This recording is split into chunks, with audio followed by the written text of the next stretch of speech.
She wasn't supposed to win. That's what made her victory so devastating.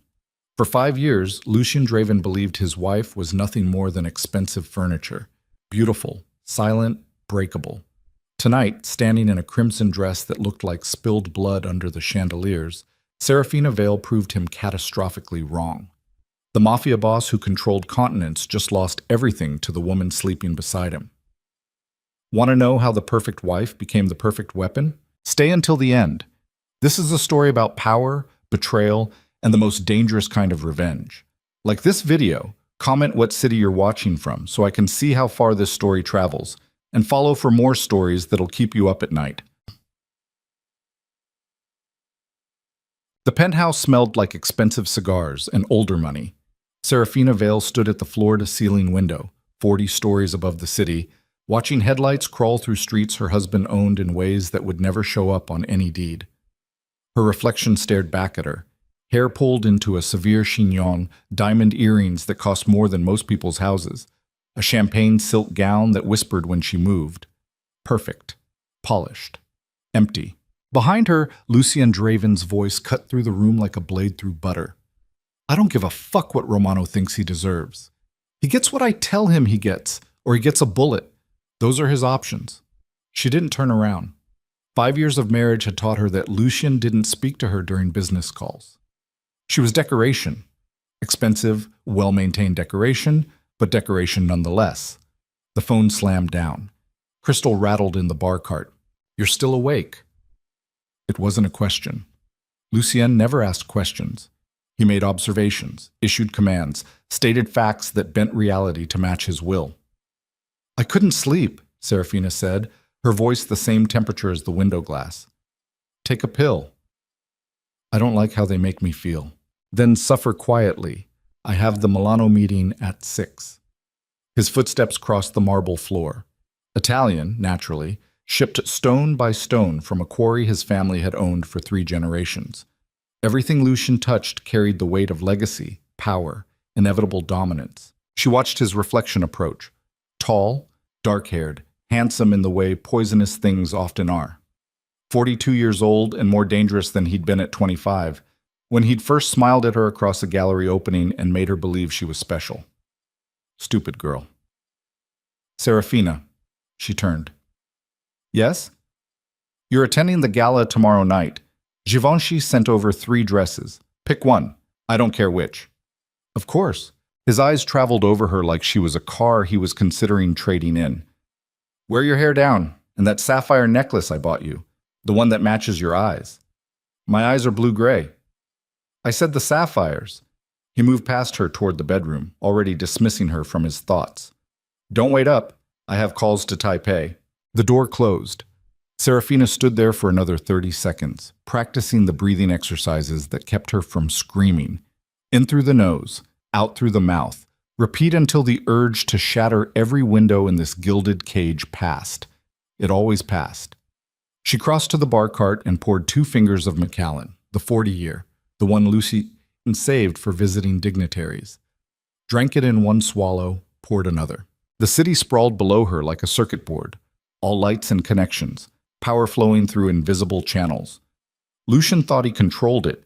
He had the politicians, the judges, the police captains. He had the shipping routes and the supply chains and the offshore accounts that made dirty money clean. What he didn't have was her. Not really. Not in any way that mattered. The thought sent something cold sliding down her spine. Not fear. Something else.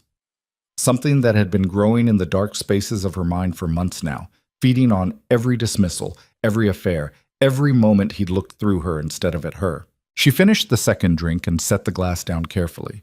In the bedroom, Lucien's voice rumbled through the wall. Mandarin tonight, his accent flawless.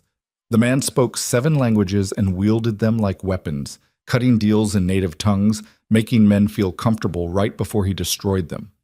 Serafina spoke 9. He'd never asked. Akik.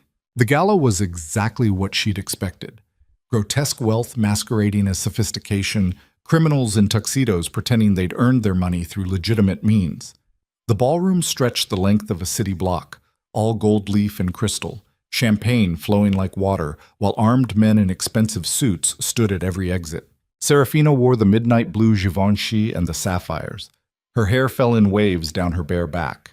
Men's eyes followed her across the room, but carefully, with the kind of caution reserved for things that belonged to someone more dangerous than they'd ever be. Lucian's hand rested possessively on her lower back as he worked the room. This was her purpose, to stand beside him looking beautiful, to laugh quietly at appropriate moments, to be living proof that Lucian Draven possessed the finest of everything. Draven. A man with silver hair and a face like old leather appeared from the crowd. Giovanni Marchetti, head of the Marchetti family out of Naples. Heard you're making moves into energy. Ambitious. Inevitable, Lucian corrected, his smile sharp. The Constantine cartel's bleeding money. Someone's going to step in. Might as well be someone who knows what they're doing. Might start a war. Might. Lucien's fingers tightened slightly on Serafina's back, the only sign of tension. Wars end. Winners don't. Marchetti's eyes flicked to Serafina, then away. Your wife looks lovely tonight. She always does. Lucian released her, already moving toward the next conversation. Get yourself a drink, Cara. I need to speak with Giovanni. Dismissed. Serafina smiled, the small, pleasant smile she'd perfected, and drifted toward the bar. Around her, the gala pulsed with barely contained violence dressed up in evening wear. She recognized faces from news reports, from sealed court documents, from the kind of files that disappeared when inconvenient questions got asked. Champagne, she told the bartender. Mrs. Draven. The voice came from her left, honey smooth and deliberately provocative. You look absolutely radiant tonight. Does Lucian know how lucky he is? Valeria Cruz. Of course. Serafina turned slowly, giving herself time to lock down every emotion that wanted to show on her face. Valeria stood there in crimson, always crimson, like she wanted to advertise the blood on her hands. Her dark hair swept to one side, her smile the kind sharks wore right before they bit. Valeria. How unexpected. Is it? Valeria moved closer, invading space the way she invaded everything else. Lucien's business, his bed, his attention. Lucien invited me personally, said he wanted his key people here tonight. Something about celebrating the cartel acquisition. The bartender set down Serafina's champagne. She picked it up, studying the bubbles rising through golden liquid. He's very confident. He's Lucien Draven. Confidence is genetic. Valeria's eyes traveled over Serafina like she was livestock. That dress is stunning, very virginal. Is that the look you're going for? There it was, the knife sliding in smooth. Serafina sipped her champagne. I've always preferred subtlety, but I know that's not everyone's strength. Subtlety? Valeria laughed, the sound carrying across the room. Several heads turned. Sweetheart, in this world, subtle gets you forgotten. Loud gets you remembered. Loud gets you fucked? Serafina's voice didn't change temperature. Is that the word you're looking for? Valeria's smile froze. Because yes, Serafina continued, still studying her champagne, I'm aware Lucien fucks you. He fucks a lot of people. He's very democratic in his appetites. But fucking isn't the same as mattering, is it? You're useful. You're entertaining. You're temporarily diverting, but you're not irreplaceable. The words hung in the air between them. Around them, the party continued. Laughter, clinking glasses, deals being made in whispers. Valeria's hand tightened on her own glass. You think you matter? You're wallpaper, Serafina. Pretty wallpaper, I'll give you that, but still just decoration. When was the last time Lucian asked your opinion on anything that mattered? When was the last time he asked yours? Serafina met her eyes. Or does he just tell you where to be and what position to assume? For a moment, genuine fury flickered across Valeria's face. Then she laughed again, but this time it sounded forced. Enjoy your champagne, Mrs. Draven. Enjoy being the wife. That title's the only power you'll ever have.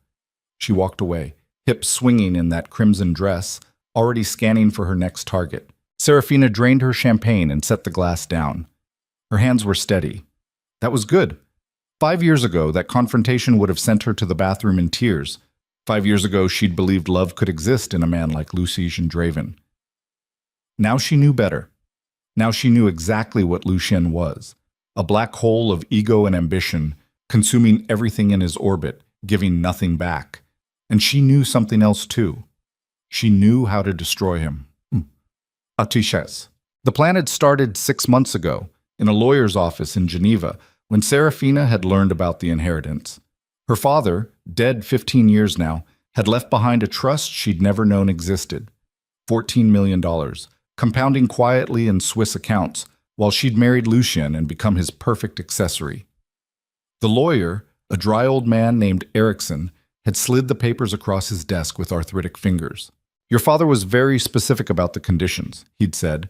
The money only transfers to you, never to a spouse. He was quite insistent about that. Serafina had stared at the numbers.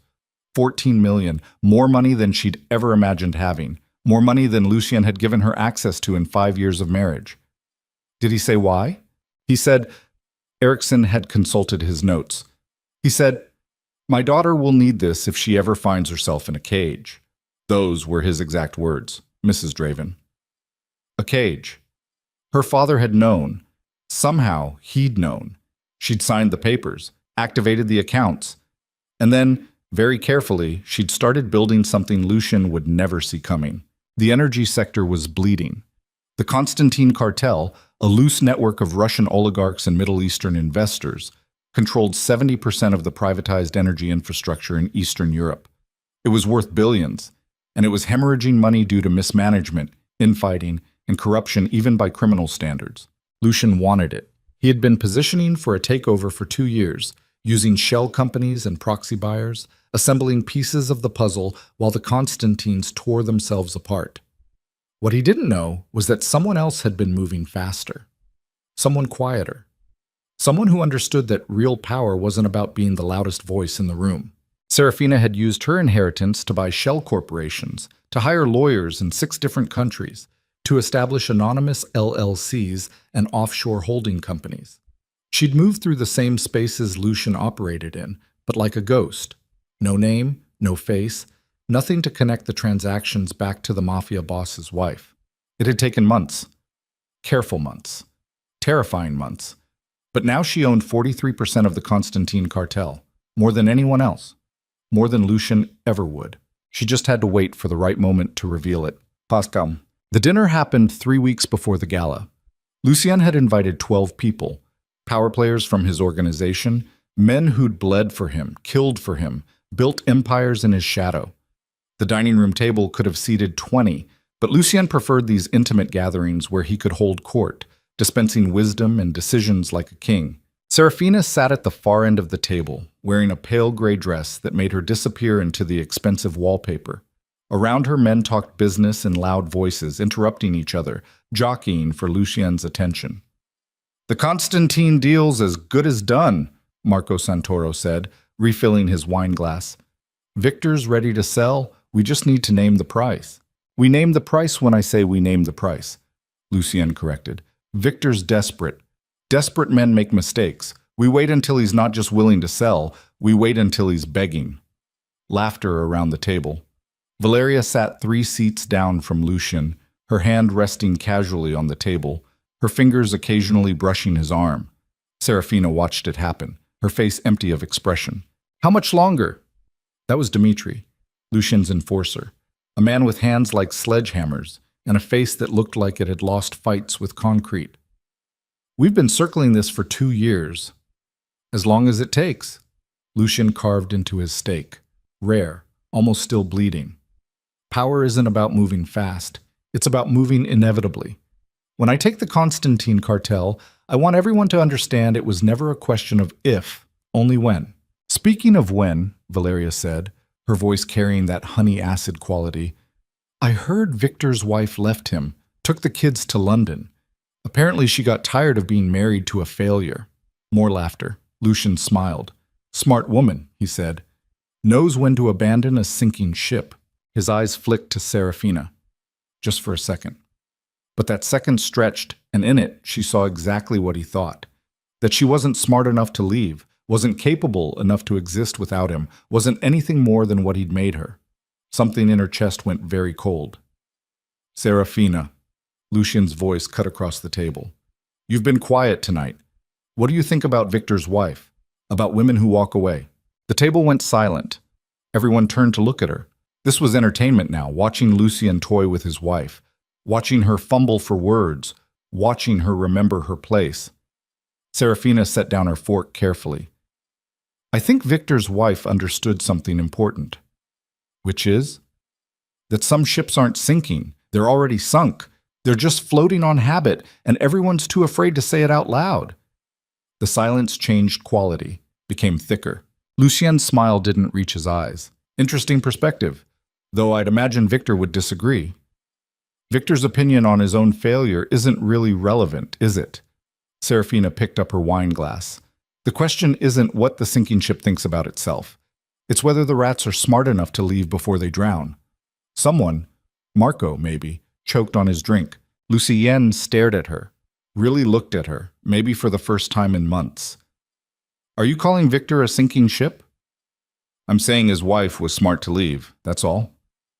And if someone called me a sinking ship? His voice went very soft. What would you say to that? The question hung there like a blade. Around the table, men shifted in their seats, suddenly fascinated by their plates. Serafina met his eyes. I'd say they don't know you very well. It was the right answer, the safe answer, the answer a good wife gave. But something in her delivery, some tiny inflection, some microscopic pause, made it sound like a lie. Lucien's jaw tightened. Then he laughed, and the table relaxed, and the moment passed. But it didn't pass for Serafina. Because in that moment, looking at her husband across 12 feet of antique table, surrounded by his soldiers and his mistress and his empire, she'd realized something fundamental. She wasn't afraid of him anymore, and that changed everything. Bam! The breaking point came 2 days later in a way that was almost boring in its cruelty. Serafina was in Lucien's study, his private office, the room where he kept the files that would put half the city in prison. She wasn't supposed to be there, but she'd learned to pick the lock months ago, and Lucien was in Milan for meetings. She wasn't looking for anything specific, just information, patterns, weaknesses. The filing cabinet was unlocked, Lucien's arrogance, assuming no one would dare enter his sanctuary. She'd been flipping through contracts when her phone buzzed, a text from an unknown number, a photo. Lucien and Valeria in a hotel room Serafina recognized from their anniversary trip last year. Same view, same curtains, different woman. The text that followed was worse than the photo. Thought you should know where he really was during your anniversary dinner. Enjoy being the wife. A friend, Serafina stared at the photo, at Lucien's hand on Valeria's throat, at the expression on his face, raw pleasure, the kind he'd never shown with her, not even in the beginning when he'd pretended she mattered. She waited for the tears, for the anger, for the heartbreak. None of it came. Instead, there was just clarity, cold, crystalline clarity. Lucien would never change. He would never see her as anything more than property. And no amount of trying, of being perfect, of waiting for him to remember why he'd married her, none of it would ever matter. She was alone in this marriage. She'd always been alone. The only question was what she planned to do about it. Serafina set down her phone, looked at the filing cabinet, at the contracts and the account numbers and the network of power Lucien had spent 2 decades building. Then she started taking photos. Every document, every number, every name. It took 3 hours. When she was done, she locked the filing cabinet, left the study exactly as she'd found it, and went to make a phone call to Geneva. Ishik. The weeks that followed were a blur of secret meetings, encrypted calls, and transactions that happened in the spaces between Lucien's attention. Serafina moved through her life like a ghost in her own skin, perfect at dinner parties, silent during Lucien's business calls, ornamental during the increasingly rare times he remembered she existed.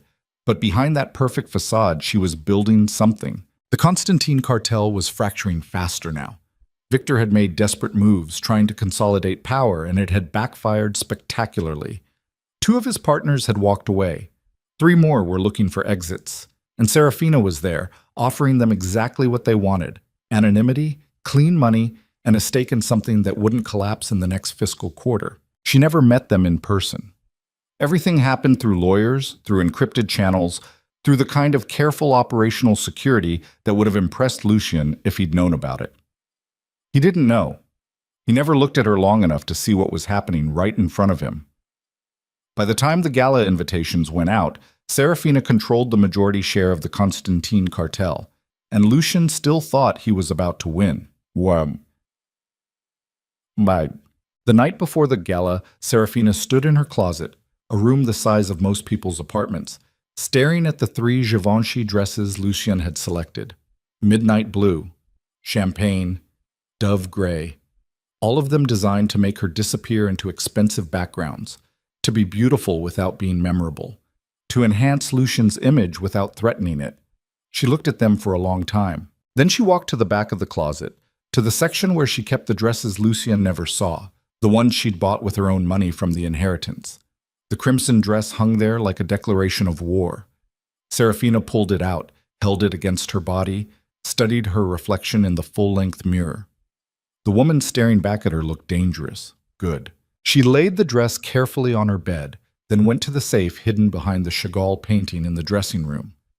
Inside was the diamond necklace she'd commissioned 3 months ago, a serpent, coiled and ready to strike, each scale a flawless stone that caught light like liquid fire. Lucien had never seen it. He'd never know it existed until tomorrow night, when it was too late. Serafina closed the safe, turned off the lights, and went to bed alone. In the next room, she could hear Lucien on another call, his voice carrying through the walls as he orchestrated the final pieces of a takeover that would never happen. She closed her eyes and smiled in the darkness. The gala was in 8 hours. Serafina woke before dawn, adrenaline singing in her veins. This was it, the moment when everything changed. She went through her morning routine with mechanical precision. Shower, skincare, the kind of maintenance that kept her looking like the perfect wife. But when she opened the closet, she didn't reach for the blue Givenchy. The crimson dress slid over her skin like armor. She styled her hair differently, swept to one side dramatic, the kind of look that demanded attention instead of deflecting it. The serpent necklace settled cold against her collarbone, its diamond scales catching the light with every breath. When she looked in the mirror, she didn't recognize herself. That was the point. Lucien was already gone, early breakfast meeting with his lawyers, finalizing the contracts for the Constantine acquisition that would never be signed. He'd left a note on the kitchen counter.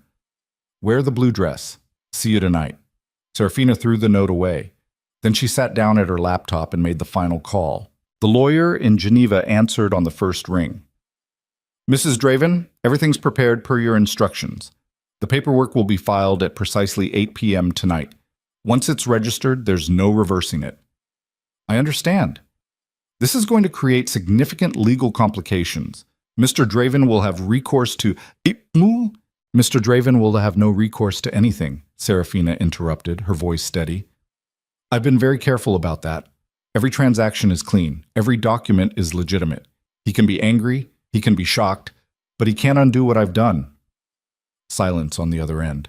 Then, you're certain you want to proceed? Serafina thought about 5 years of invisibility, of being decoration, of watching Lucien parade his affairs while she smiled and played her role, of the moment at dinner when he'd looked at her with contempt, so certain she was too weak, too stupid, too trapped to ever be a threat. I've never been more certain of anything in my life. Very well. 8 p.m. tonight, the cartel ownership transfers to you. Congratulations, Mrs. Draven. You're about to become one of the most powerful people in Eastern European energy. The call ended. Serafina sat there, staring at her reflection in the laptop screen. The woman looking back at her wore crimson and diamonds and an expression that could cut glass. In 12 hours, Lucien Draven would stand in front of his entire world and announce his greatest victory, and she would destroy him with the truth. The thought should have scared her. It didn't. It felt like breathing for the first time in 5 years. She closed the laptop, stood, and walked to the window. The city sprawled below, all those lights and connections, power flowing through channels Lucien thought he controlled. But tonight, she would show him what real power looked like. Tonight, she would show him the cost of treating people like possessions. Tonight, the woman he'd ignored for 5 years would become the only thing he'd ever see again. Serafina pressed her hand against the window glass, feeling the cold seep into her palm. Somewhere across the city, Lucian was celebrating a victory he didn't know he'd already lost, and the countdown to his destruction had already begun. The limousine arrived at 6:30. Serafina watched from the penthouse window as it pulled up to the curb 40 stories below, a sleek black predator among the evening traffic. Her phone buzzed. The driver, confirming he was ready. She didn't answer. Instead, she stood there in the crimson dress, the serpent necklace cold against her throat, and let herself feel the weight of what was about to happen. In 90 minutes, the ownership transfer would finalize. In 2 hours, Lucian would step onto that stage, believing he owned the world, and she would end him. Her hands trembled, just slightly, just enough to remind her she was still human, still capable of fear, still teetering on the edge of something she couldn't take back. Then she thought about Valeria's hands on Lucian's chest, about the dinner table where he'd looked at her with contempt, about 5 years of being invisible while standing in plain sight. The trembling stopped. Serafina picked up her clutch, black crocodile, impossibly expensive, a gift from Lucian on their 3rd anniversary when he'd still pretended to care, and walked out of the penthouse without looking back. The elevator descended in silence. 40 floors of dropping through the building Lucian owned, past the apartments he rented to people who paid in cash and didn't ask questions, past the offices where his legitimate businesses operated as fronts for everything else. She watched the numbers fall. 38. 35. 30. Her reflection stared back from the polished elevator walls. The woman in crimson looked like someone who'd burn the world down and not lose sleep over it. Good. The doors opened. The lobby stretched before her, marble and gold, doormen in uniforms that cost more than their monthly salary, the kind of ostentatious wealth that screamed new money trying to look old. Mrs. Draven. The night doorman, Joseph, 60 years old, worked for Lucian for 15, held the door open. You look absolutely stunning tonight. Thank you, Joseph. Mr. Draven already left. Should I tell him you're on your way? No need. I'll surprise him. Something flickered across Joseph's face. Concern, maybe. Or recognition that the woman walking past him wasn't the same one who'd lived here for 5 years. The limousine door opened. Serafina slid inside and the city disappeared behind tinted glass. The Grandeur Hotel rose like a monument to excess in the heart of the financial district. Lucien had bought it 6 years ago, gutted it, rebuilt it into something that catered exclusively to people who operated outside the law. The ballroom alone could hold 500. Tonight, it would hold 300 of the most dangerous people in the Western Hemisphere. Serafina's phone buzzed. A text from the Geneva lawyer. Transfer complete, it's done. You now control 43% of the Constantine Energy Cartel. Congratulations. She stared at the words until they blurred. 43%. More than Victor Constantine owned, more than Lucien would ever own. The limousine pulled up to the hotel entrance. Red carpet, velvet ropes, photographers who'd been paid to forget every face they saw tonight. Serafina waited while the driver came around, opened her door, extended his hand. She stepped out into flashbulbs and whispers. The photographers captured her anyway. Old habits, the instinct to document beauty even when they'd been told not to. She heard the clicks, felt the weight of attention, and kept walking. The hotel entrance swallowed her. Inside, the lobby pulsed with barely contained violence dressed in Armani and Valentino. She recognized faces.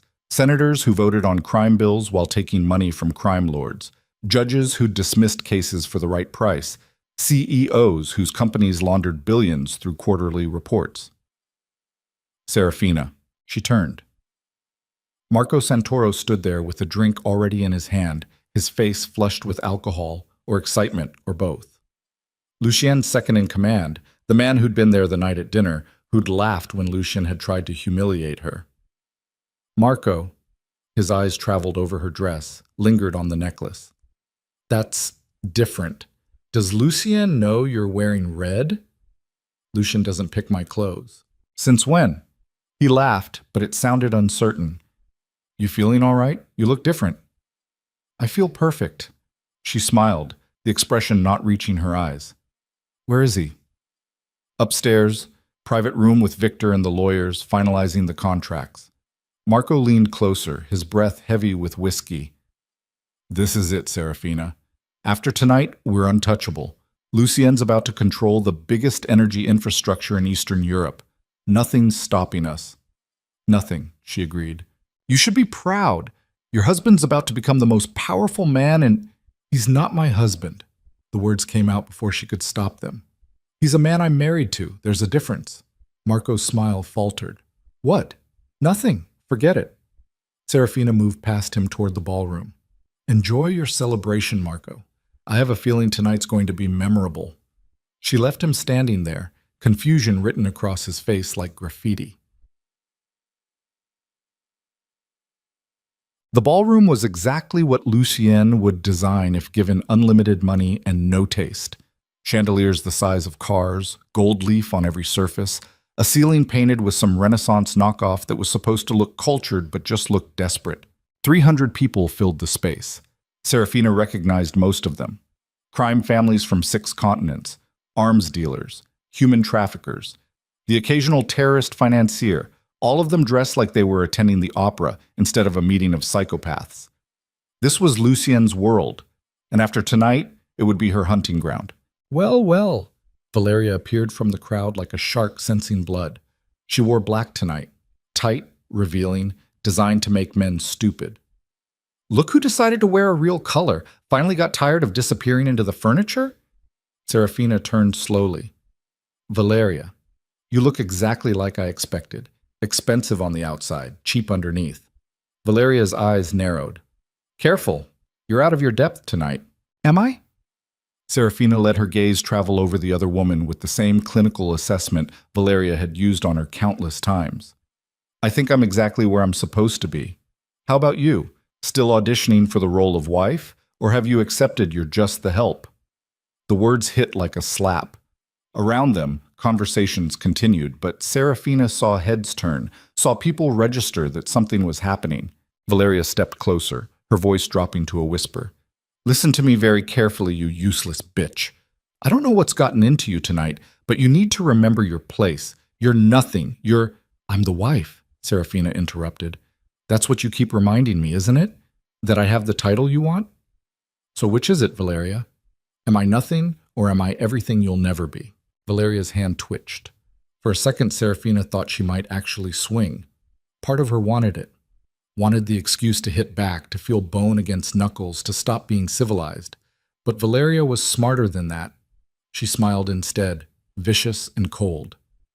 Enjoy tonight. Enjoy being the wife. Because after Lucien closes this deal, after he becomes untouchable, you're going to disappear. He's already talking about divorce, about how much easier his life would be without dead weight. Is that what he tells you in bed? That I'm the problem? Serafina's voice stayed level. How romantic. Does he mention the other 3 women he's sleeping with, or does he let you pretend you're special? Valeria's face went white. You're lying. Am I? Ask him about the brunette in Prague, or the blonde in Singapore, or... Serafina tilted her head. Actually, don't ask. I'm sure he appreciates your willingness to live in denial, makes you more manageable. You fucking... Ladies, a new voice cut between them. Dmitri, Lucien's enforcer, his massive frame appearing like a wall. Boss wants everyone in their seats. Show's starting soon. Valeria shot Serafina a look of pure hatred, then stalked away toward the stage. Dmitri watched her go, then turned to Serafina. You okay, Mrs. Draven? Perfect. She met his eyes. Why wouldn't I be? He studied her for a long moment. Dmitri wasn't stupid. Violence had been his profession for 30 years, and you didn't survive that long without learning to read people. You look different tonight. I'm wearing red. It's not the dress. He frowned, like he was trying to solve a puzzle. You look like you're going to war. Serafina smiled. Maybe I am. Cut. The lights dimmed.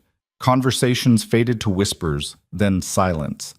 On the stage at the far end of the ballroom, a podium stood under a single spotlight, waiting. Serafina found her seat, front row, right side, exactly where Lucien had told her to sit, so the cameras would capture his beautiful wife watching him claim victory.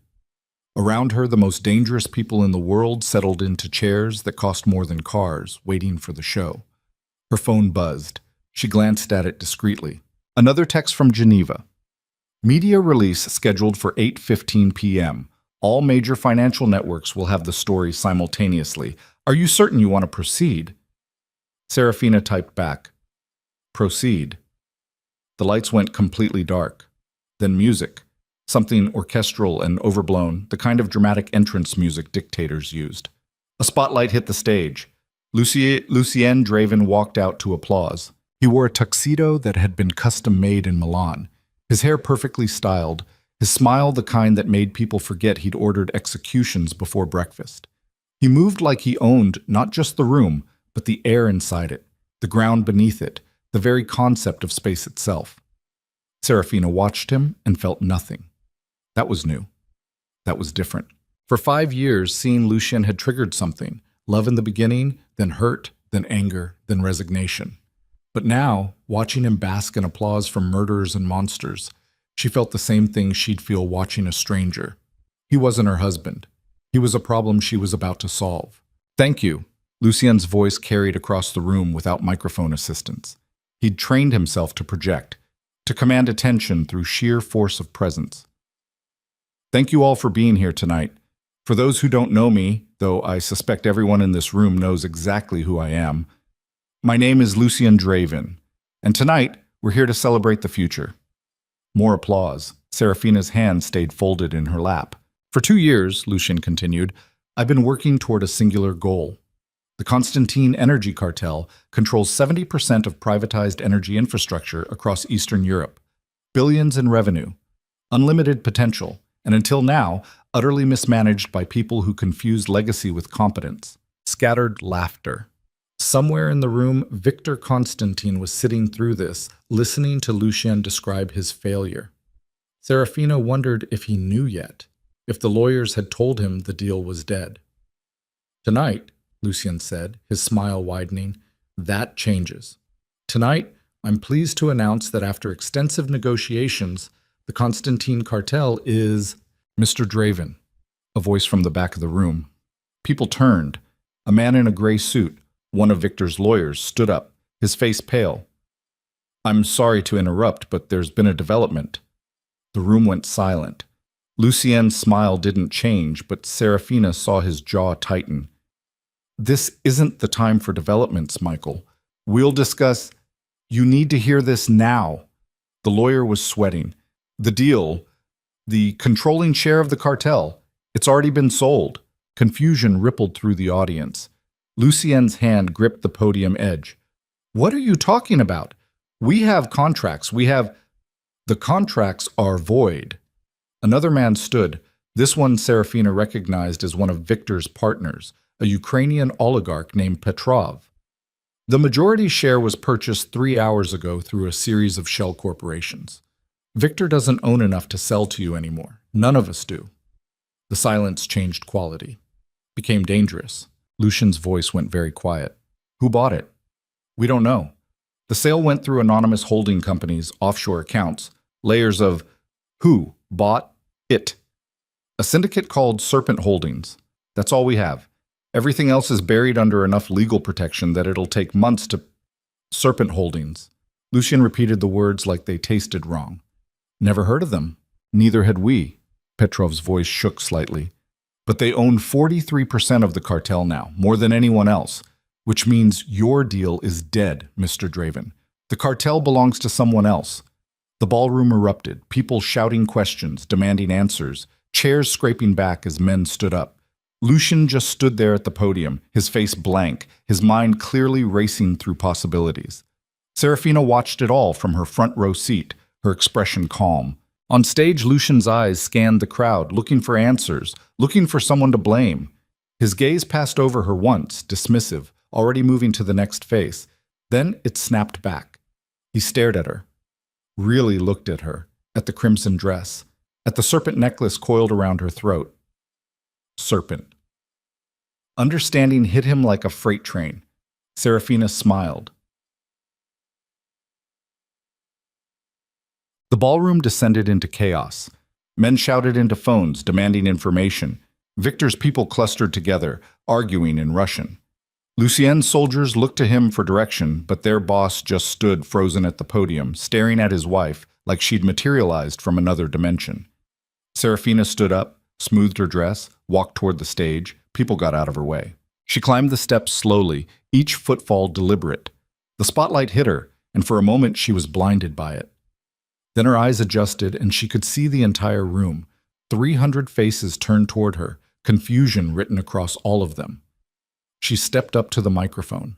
Lucien stood 3 feet away, his mouth slightly open, his brain clearly trying to process information that didn't make sense. "Hello, everyone," Serafina's voice carried across the room. "I apologize for the interruption. I know you all came here tonight expecting Lucien to announce his acquisition of the Constantine cartel. Unfortunately, that's not going to happen." Murmurs, whispers. Lucien found his voice. "Serafina, what the fuck are you?" "The cartel belongs to me now." She said it simply, matter-of-factly, the way you'd announce the weather. "I purchased controlling interest through Serpent Holdings, my company, using funds from my personal inheritance. The transaction finalized approximately 90 minutes ago. All documentation is legally binding and internationally recognized." The room exploded, people shouting, chairs falling over. Lucien grabbed her arm, his fingers digging in hard enough to bruise. "You're lying. This is some kind of—" "I'm not lying." Serafina pulled her arm free, her voice never rising. "Check with your lawyers. Check with Victor's people. Check with anyone you want. I own 43% of the Constantine Energy cartel. You own nothing." "That's impossible. You don't have that kind of money. You don't have the connections, the knowledge, the what, Lucien? The intelligence? The capability?" She turned to face him fully. "You're right. The stupid little wife who sits in the corner and looks pretty couldn't possibly pull this off. Except she did." His face went through several colors. "When? How long have you—" "6 months." Serafina's smile was cold. "I've been building this for 6 months. While you were busy with Valeria and your other distractions, while you were celebrating victories you hadn't won yet, I was doing what you should have done, moving quietly, moving carefully, moving like someone who understands that real power doesn't announce itself." Lucien's hand shot out, grabbed her throat, not hard enough to choke, but enough to make a point. Around them, people gasped. Dmitri moved forward, then stopped, clearly unsure whose side he was on. "You stole from me," Lucien hissed, his face inches from hers.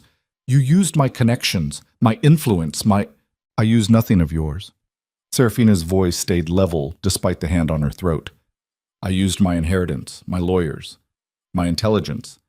Everything I did was legal, legitimate, and completely independent of you. You can check. You can investigate. You won't find a single thing that ties this to you or your organization." "Then how did you know about the cartel? How did you know about Victor, about the timing, about—" "I listened." She met his eyes. "For 5 years, I sat in rooms while you conducted business. I listened to every meeting, every phone call, every drunken conversation with your soldiers. You thought I was decoration, so you didn't bother being careful. You told me everything I needed to know by forgetting I could hear you." His grip tightened. "You betrayed me." "No." Serafina's voice went hard. "You betrayed yourself. You married me, swore vows, promised partnership. Then you treated me like furniture. You fucked your way through half the city while I played the perfect wife. You looked at me with contempt while I smiled and nodded and pretended not to notice. So don't talk to me about betrayal, Lucien. You're the expert." Someone in the crowd started clapping, slowly, deliberately. Lucien released Serafina's throat and spun around. Valeria stood in the second row, her face a mask of pure fury, but she wasn't the one clapping. It was an older man. Silver-haired, expensive suit, face like carved granite. Giovanni Marchetti. "Brava," he said, his accent thick. "That took balls, Mrs. Draven. Real balls." Other people joined in. Not everyone, but enough. Enough that Lucien understood the room had split. Some of them were impressed. Some of them were laughing at him. Lucien turned back to Serafina, and for the first time in 5 years she saw genuine fear in his eyes. Not fear of her. Fear of what she represented. Fear that the world he'd built on absolute control was fracturing in real time. This isn't over, he said quietly. Yes, it is. Serafina stepped back, putting distance between them. The cartel is mine, the deal is dead. And unless you want to make this worse, you'll accept that and move on. Make this worse? Lucien laughed, but it sounded broken. How could this possibly be worse? Serafina pulled her phone from her clutch, checked the time. In about 30 seconds, every major financial news network is going to run a story about the Constantine cartel acquisition. They're going to name Serpent Holdings as the new majority owner, and they're going to include a quote from me, Serafina Vale, not Serafina Draven, explaining my vision for the company's future. You used your maiden name. Of course I did. Why would I want my success associated with you? The phone buzzed, then another. Then a dozen phones around the room all started buzzing simultaneously as news alerts hit. People pulled out devices, started reading, started understanding that this wasn't a private humiliation. This was public. This was international. This was permanent. Lucien's face went gray. You destroyed me, he whispered. No. Serafina moved toward the stage steps. I freed myself. There's a difference. You destroyed yourself by being so arrogant, so certain of your own power, that you never bothered to see the threat right in front of you. She descended the steps. The crowd parted. People stared at her with a mix of fear, respect, and something that looked like hunger. She was halfway to the exit when Lucien's voice rang out across the ballroom.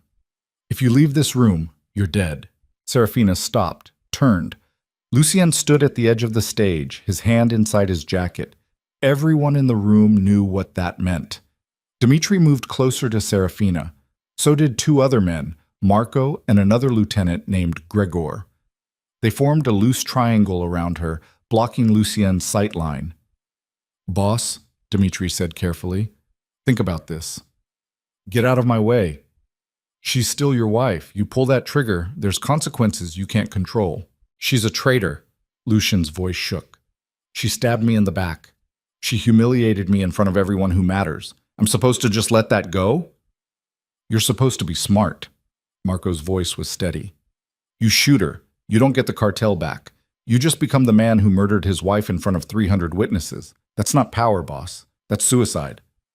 The room held its breath. Serafina stood very still, watching Lucien's face cycle through rage, humiliation, and finally something worse. The realization that his own men were choosing her. Not because they loved her, because they respected power more than loyalty. And right now, in this room, she had more power than he did. Lucien's hand came out of his jacket, empty. Get out, he said to Serafina. Get out before I change my mind. She didn't run, didn't hurry. Just turned and walked toward the exit with her head high, the serpent necklace catching light with every step. Behind her, she heard Lucien's voice, quieter now, defeated. This isn't over.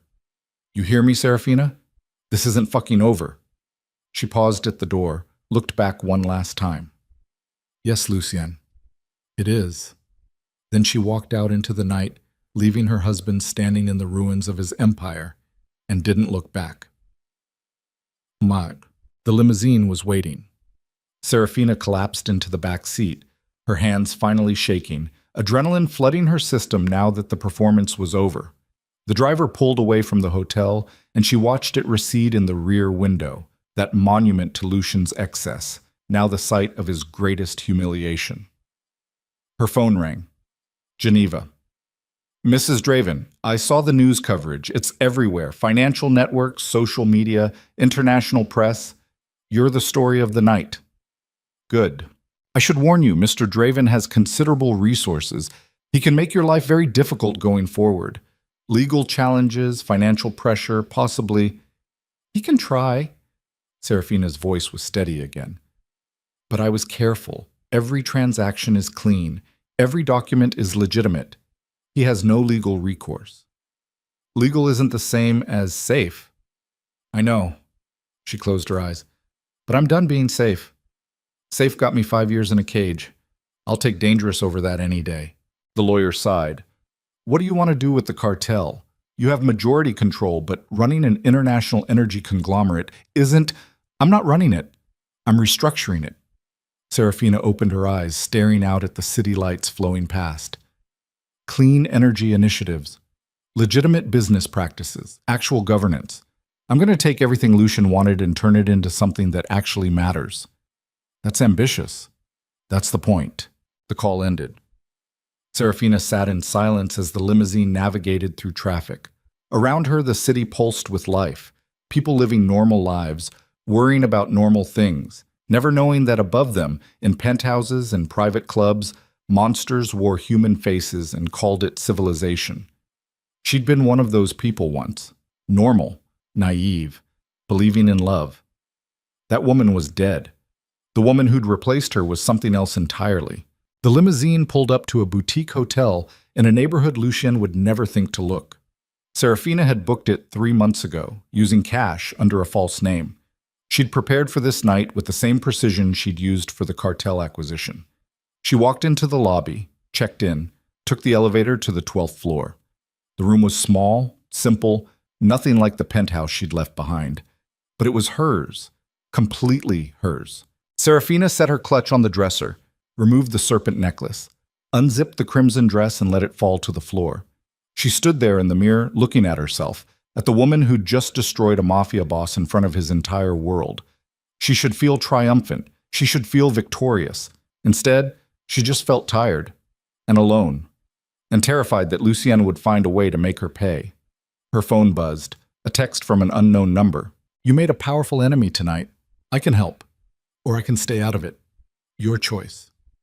GM Giovanni Marchetti." Serafina stared at the message. An alliance with the Marchetti family would give her protection, resources, power to counter whatever Lucien threw at her next. It would also put her right back in the world she'd just escaped. She set the phone down without answering. Tomorrow, she'd figure out her next move. Tomorrow, she'd build the future she'd fought for. Tonight, she just wanted to sleep. Serafina turned off the lights and lay down on the bed, still wearing her jewelry, her body finally crashing from the adrenaline. Through the window, she could see the city stretching toward infinity, all those lights and lives and possibilities. Somewhere out there, Lucien was planning his revenge. Somewhere out there, enemies she hadn't even made yet were learning her name. Somewhere out there, the consequences of tonight were multiplying like cancer cells. But for now, in this small room that belonged only to her, Serafina allowed herself one moment of peace. She'd burned down her old life. Now she just had to survive the aftermath. Her eyes closed, and in the darkness behind them, she saw Lucien's face as he'd realized what she'd done. That moment of pure, absolute shock when his world had shattered. She smiled. Then sleep took her under, pulling her down into dreams where she was still running, still fighting, still trying to escape a cage that kept rebuilding itself no matter how many times she broke free. Serafina woke to the sound of her phone vibrating against the nightstand. Not the gentle buzz of a text message, the angry, persistent rattle of an incoming call. She opened her eyes to unfamiliar darkness, her brain taking 3 seconds to remember where she was. Boutique hotel, 12th floor, hiding from the man she'd just destroyed. The phone screen glowed, 4:17 in the morning. Dimitri's name flashed across the display. She answered. "What? You need to get out of there." His voice was low, urgent. "Right now. Don't pack. Don't think. Just move." Serafina sat up, adrenaline slamming through her bloodstream. "What happened?" "Lucien knows where you are. I don't know how, but he knows. He's got 8 men on the way. You've got maybe 10 minutes. How did he Does it matter? Move, Mrs. Draven. Now." The line went dead. Serafina was already out of bed, grabbing her dress from the floor, shoving her feet into shoes that weren't made for running. Her hands shook as she pulled the crimson fabric over her head. The serpent necklace was still on the dresser. She grabbed it, stuffed it into her clutch along with her phone and wallet. No time for anything else. She opened the hotel room door, looked both ways down the hallway. Empty. The emergency exit sign glowed red at the far end. She moved toward it, her heels silent on the carpet, her heart hammering against her ribs. The stairwell door opened before she reached it. A man stepped through. Not one of Lucien's soldiers. Someone she'd never seen before. Late 30s, athletic build, expensive suit, eyes that assessed her like a rifle scope finding its target. "Mrs. Draven." His accent was slight, Eastern European. "Please come with me." "I don't think so." Serafina reversed direction, moving back toward her room. Two more men emerged from the elevator. Same build, same look. Professional killers trying to pass for hotel security. She was trapped. The first man raised his hands, palms out. "We're not here to hurt you. Mr. Marsetti sent us. He said you might need extraction." Giovanni. The text message from last night. "How did Marsetti know I'd need—" "He knows Lucien Draven. He knows what happens to people who embarrass him." The man gestured toward the stairwell. "We have a car. 3 minutes and you're gone. Or you can wait here and see what Lucien's people do when they arrive. Your choice." Serafina's mind raced through options. Trust Marsetti's people. Trust her own ability to disappear. Stay and fight men who'd been killing professionally since before she was born. From somewhere below, she heard the elevator ding. Fuck it. She moved toward the stairwell. "Let's go." They descended 12 floors at a run. Serafina's heels clattered on concrete until one of Marchetti's men, the youngest, maybe 25, said, "The shoes, lose them."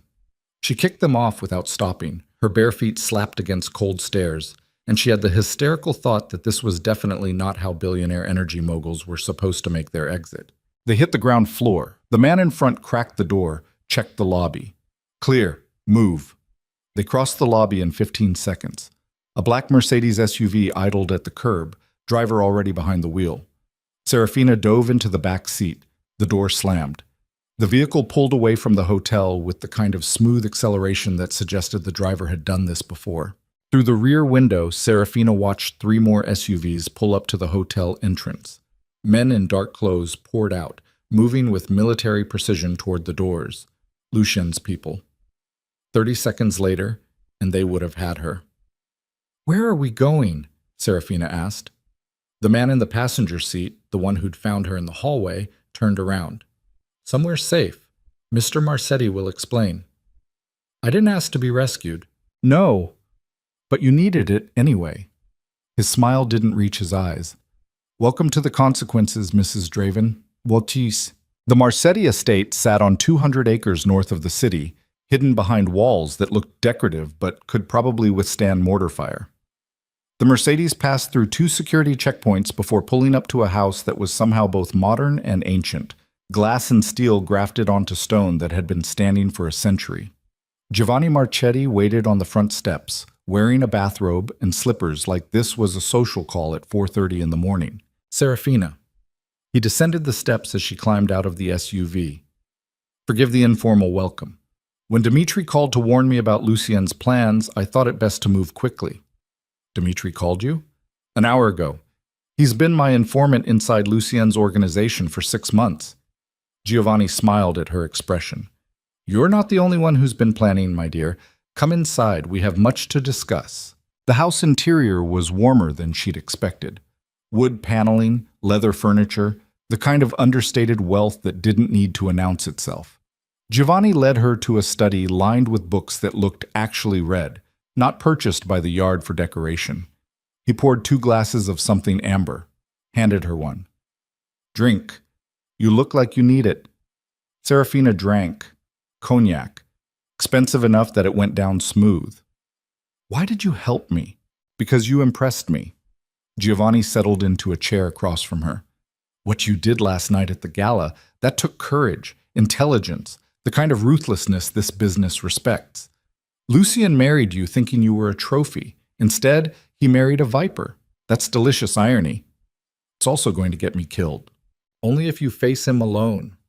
Giovanni leaned forward. "This is why I'm offering you an alliance, my family's protection in exchange for access to the Constantine cartel's energy infrastructure. We help each other. We both survive. We both profit." Serafina studied his face. Giovanni Marchetti was 70 years old and had been in the Mafia since before her parents were born. He didn't make offers out of kindness. "What's the real price?" she asked. "Smart girl." Giovanni smiled.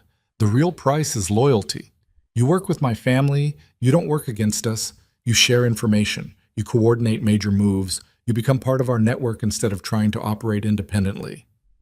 So I escape Lucien's cage and walk into yours. My cage is considerably larger, and the door isn't locked." Giovanni sipped his cognac. "I'm not Lucien, Serafina. I don't need to own people. I just need them to be useful." Are you useful? The question hung in the air. Serafina thought about the hotel room, about Lucien's men arriving 30 seconds after she'd left, about having nowhere to go, no one to trust, nothing but money that couldn't buy safety from a man who controlled half the city's criminal infrastructure. "What do you want me to do?" she asked. "First, survive. Second, legitimize the cartel. Turn it into something that generates clean money instead of drawing regulatory attention. Third?" Giovanni's smile widened. "Help me destroy Lucien Draven so completely that no one will remember his name in 5 years. You want to go to war with him. I want to erase him. There's a difference." Giovanni set down his glass. "Lucien's been a problem for a long time. Arrogant, sloppy, drawing attention to operations that work better in shadows. Last night you humiliated him in front of the entire underworld. That makes him desperate. Desperate men make mistakes, and I intend to capitalize on every single one." Serafina's head spun. This was bigger than she'd planned, bigger than she'd wanted. She'd just wanted freedom. Now she was being offered a weapon. "I need time to think." "You don't have time." Giovanni stood, walked to the window. Dawn was starting to gray the horizon. "Lucien's already moving. Dimitri says he's calling in favors, activating assets, preparing to come after you with everything he has. You can face that alone and die. Or you can face it with my family's resources and maybe survive long enough to actually use that cartel acquisition for something." "Why do you care if I survive?" Giovanni turned back to her. "Because you remind me of my daughter. She had your fire, your intelligence, your absolute refusal to accept the role men tried to force on her." His expression darkened. "Lucien killed her 7 years ago, made it look like an accident. I've been waiting for the right moment to repay that debt ever since." The room went very quiet. "I didn't know," Serafina said. "No one did. Lucien's very good at covering his tracks." Giovanni's voice was soft, dangerous. "But I know. And now you've given me the perfect opportunity to destroy him using his own arrogance against him. So yes, Serafina, I care if you survive, because you're the knife I'm going to use to cut his throat." Serafina looked at this old man with his bathrobe and his dead daughter and his 7-year grudge, and understood that she'd stepped into something far more complex than she'd imagined. But what choice did she have? "All right," she said, "I'm in." Giovanni smiled. "Excellent. Now let's discuss how we're going to—" The window exploded. Glass shattered inward. Giovanni stumbled back. Serafina hit the floor on instinct, her hands covering her head as gunfire erupted from somewhere outside. Automatic weapons. Multiple shooters. The study walls disintegrated as bullets chewed through wood and plaster. Someone grabbed Serafina's arm, dragged her toward the door. One of Marsetti's men, blood streaming from a cut on his forehead. "Move! Go!" They crawled through the doorway into the hallway. More gunfire, shouting in Italian. The house alarm shrieking. Giovanni appeared beside her, no longer wearing the bathrobe. He had a pistol in one hand and a phone in the other. "South wing, panic room, now." They ran. Serafina's bare feet left bloody prints on marble floors. Behind them, the front door exploded inward. Men in tactical gear poured through, firing at anything that moved. This wasn't Lucien's usual approach. This was military, coordinated, professional. This was an execution squad. Giovanni shoved Serafina through a doorway. Steel door concealed in the wall. Beyond it, a reinforced room with monitors showing every angle of the estate. On the screens, Serafina watched at least 20 armed men systematically clearing the house. "How did they find me?" she gasped. Giovanni was already on his phone, barking orders in Italian. He ended the call and turned to her, his face grim. "Your phone. They must have tracked it." "I turned off location services.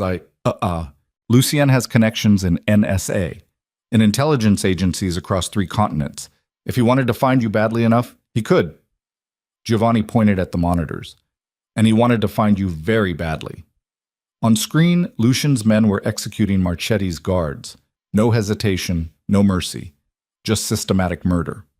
Serafina watched a man she'd been drinking cognac with 20 minutes ago take 3 bullets to the chest and go down. "We're trapped," she said. "Not trapped. Protected." Giovanni gestured at the monitors. "This room can withstand sustained assault for 72 hours. My people are already mobilizing. Lucien made a mistake coming here. He just declared war on the Marsetti family. He's willing to risk that to kill me? Apparently. Giovanni's expression was unreadable. You must have hurt him worse than I thought. They sat in that reinforced room and watched on monitors as Lucien's assault team searched the estate. Serafina counted 23 men, all of them armed with military-grade weapons, all of them moving like they'd trained together. This wasn't improvised revenge. This was planned, coordinated, which meant Lucien had been preparing for this possibility before she'd even revealed the cartel acquisition. The thought sent ice down her spine. He knew, she whispered. Somehow, he knew what I was planning. Giovanni looked at her sharply. What? This level of response doesn't happen in 6 hours. This took days to organize, maybe weeks. Serafina's mind raced. Which means he knew about the cartel acquisition before I announced it. He was just waiting to see if I'd actually go through with it. If he knew, why didn't he stop you? Because stopping me would have shown his hand. This way, I reveal myself, and he gets to play the victim while he murders me. Serafina laughed, but it sounded broken. I thought I was being clever. I thought I was invisible, but he was watching me the whole time. On the monitors, Lucien's men were withdrawing. They'd searched the estate, killed everyone they'd found, and were now pulling back to their vehicles. The assault had lasted 12 minutes. Giovanni watched them leave, his expression carved from stone. They'll be back. This was just reconnaissance. Next time they'll bring enough firepower to breach this room. So what do? We evacuate. I have safe houses across 6 countries. We move you somewhere Lucien can't reach. Giovanni turned to her. But first, you need to understand something. The war just started, and wars have casualties. Are you prepared for that? Serafina thought about the bodies on the monitors, about men who died because she'd slept in Giovanni's house for 6 hours, about the price other people were paying for her freedom. I don't have a choice, do I? No, Giovanni said. You don't. They left the estate in an armored convoy, 4 SUVs moving in formation toward a private airfield 50 miles away. Serafina sat in the second vehicle, sandwiched between 2 of Marchetti's soldiers, watching the sunrise paint the sky the same color as her dress. Her phone buzzed. She'd been told to throw it away, but she'd kept it. Stupid, maybe. But it was her last connection to the life she'd known. A text from an unknown number. You should have taken the deal when I offered it. Now it's too late. L. Lucien. Serafina stared at the message, her stomach twisting. Another text.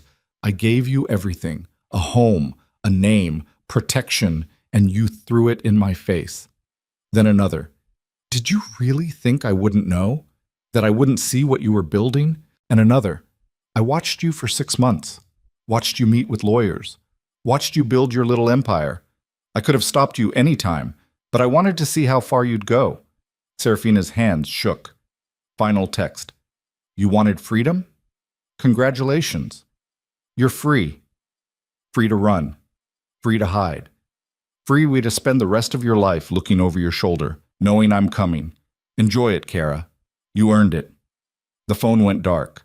Serafina looked up to find both soldiers staring at her. You all right, Mrs. Draven?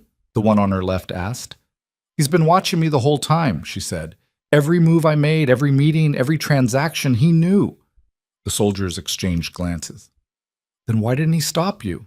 The one on her right asked. Because he wanted me to think I'd won.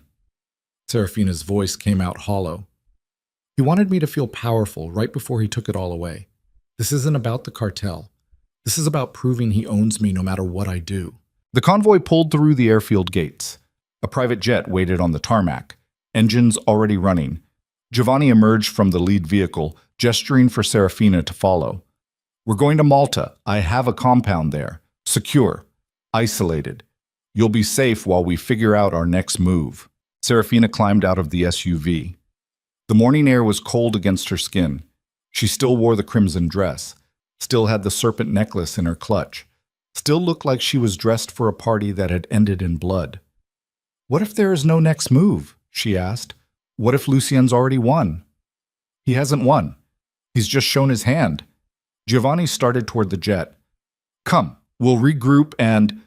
The first vehicle in the convoy exploded. The blast threw Serafina backward. She hit the tarmac hard, her ears ringing, her vision white. Heat washed over her, screaming, more explosions. Gunfire. Someone grabbed her, dragged her behind one of the remaining SUVs. She couldn't hear anything except a high-pitched whine, couldn't see anything except smoke and flames. Giovanni's face appeared in front of her, his mouth moving, no sound reaching her. Then her hearing came back in a rush. In the perimeter. How did they breach the perimeter? Gunfire from multiple directions. Marchetti's men returning fire.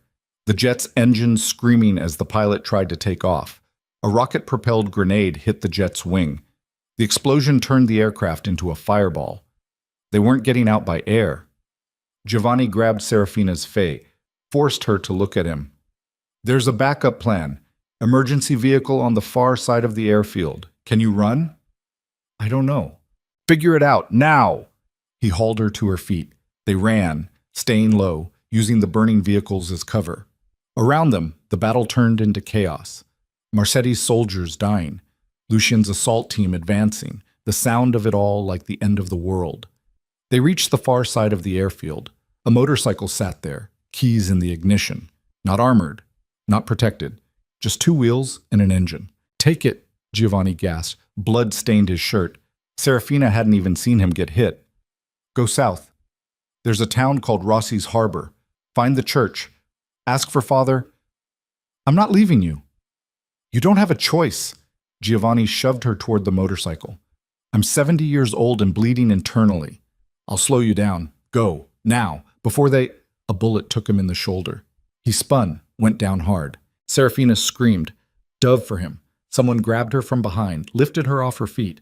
Not one of Marchetti's men, one of Lucien's. She fought, clawed, bit. The man's grip didn't loosen. Got her, he shouted into a radio. Repeat, yeet. We have the target. More hands grabbing her, zip ties cutting into her wrists, a hood pulled over her head, blocking out the light. Serafina heard Giovanni's voice, weak and fading. Run, Serafina, don't let him... A single gunshot. Then silence. They threw her into a vehicle. The engine roared. They were moving, leaving the airfield, leaving the bodies, leaving everything. Serafina lay on the floor of what felt like a van, zip ties cutting into her wrists, the hood suffocating her, and understood with perfect clarity that she'd lost. She'd thought she was playing chess. But Lucien had been playing a different game entirely, and she'd just been captured by a man who had no reason to keep her alive. The van drove for what felt like hours. No one spoke. No one touched her. She just lay there in the darkness, feeling every bump in the road, her mind spiraling through panic and terror and desperate calculations. Finally, the van stopped. Doors opened. Hands grabbed her, pulled her out. Her bare feet hit concrete. Someone cut the zip ties, pulled off the hood. Serafina blinked against sudden light.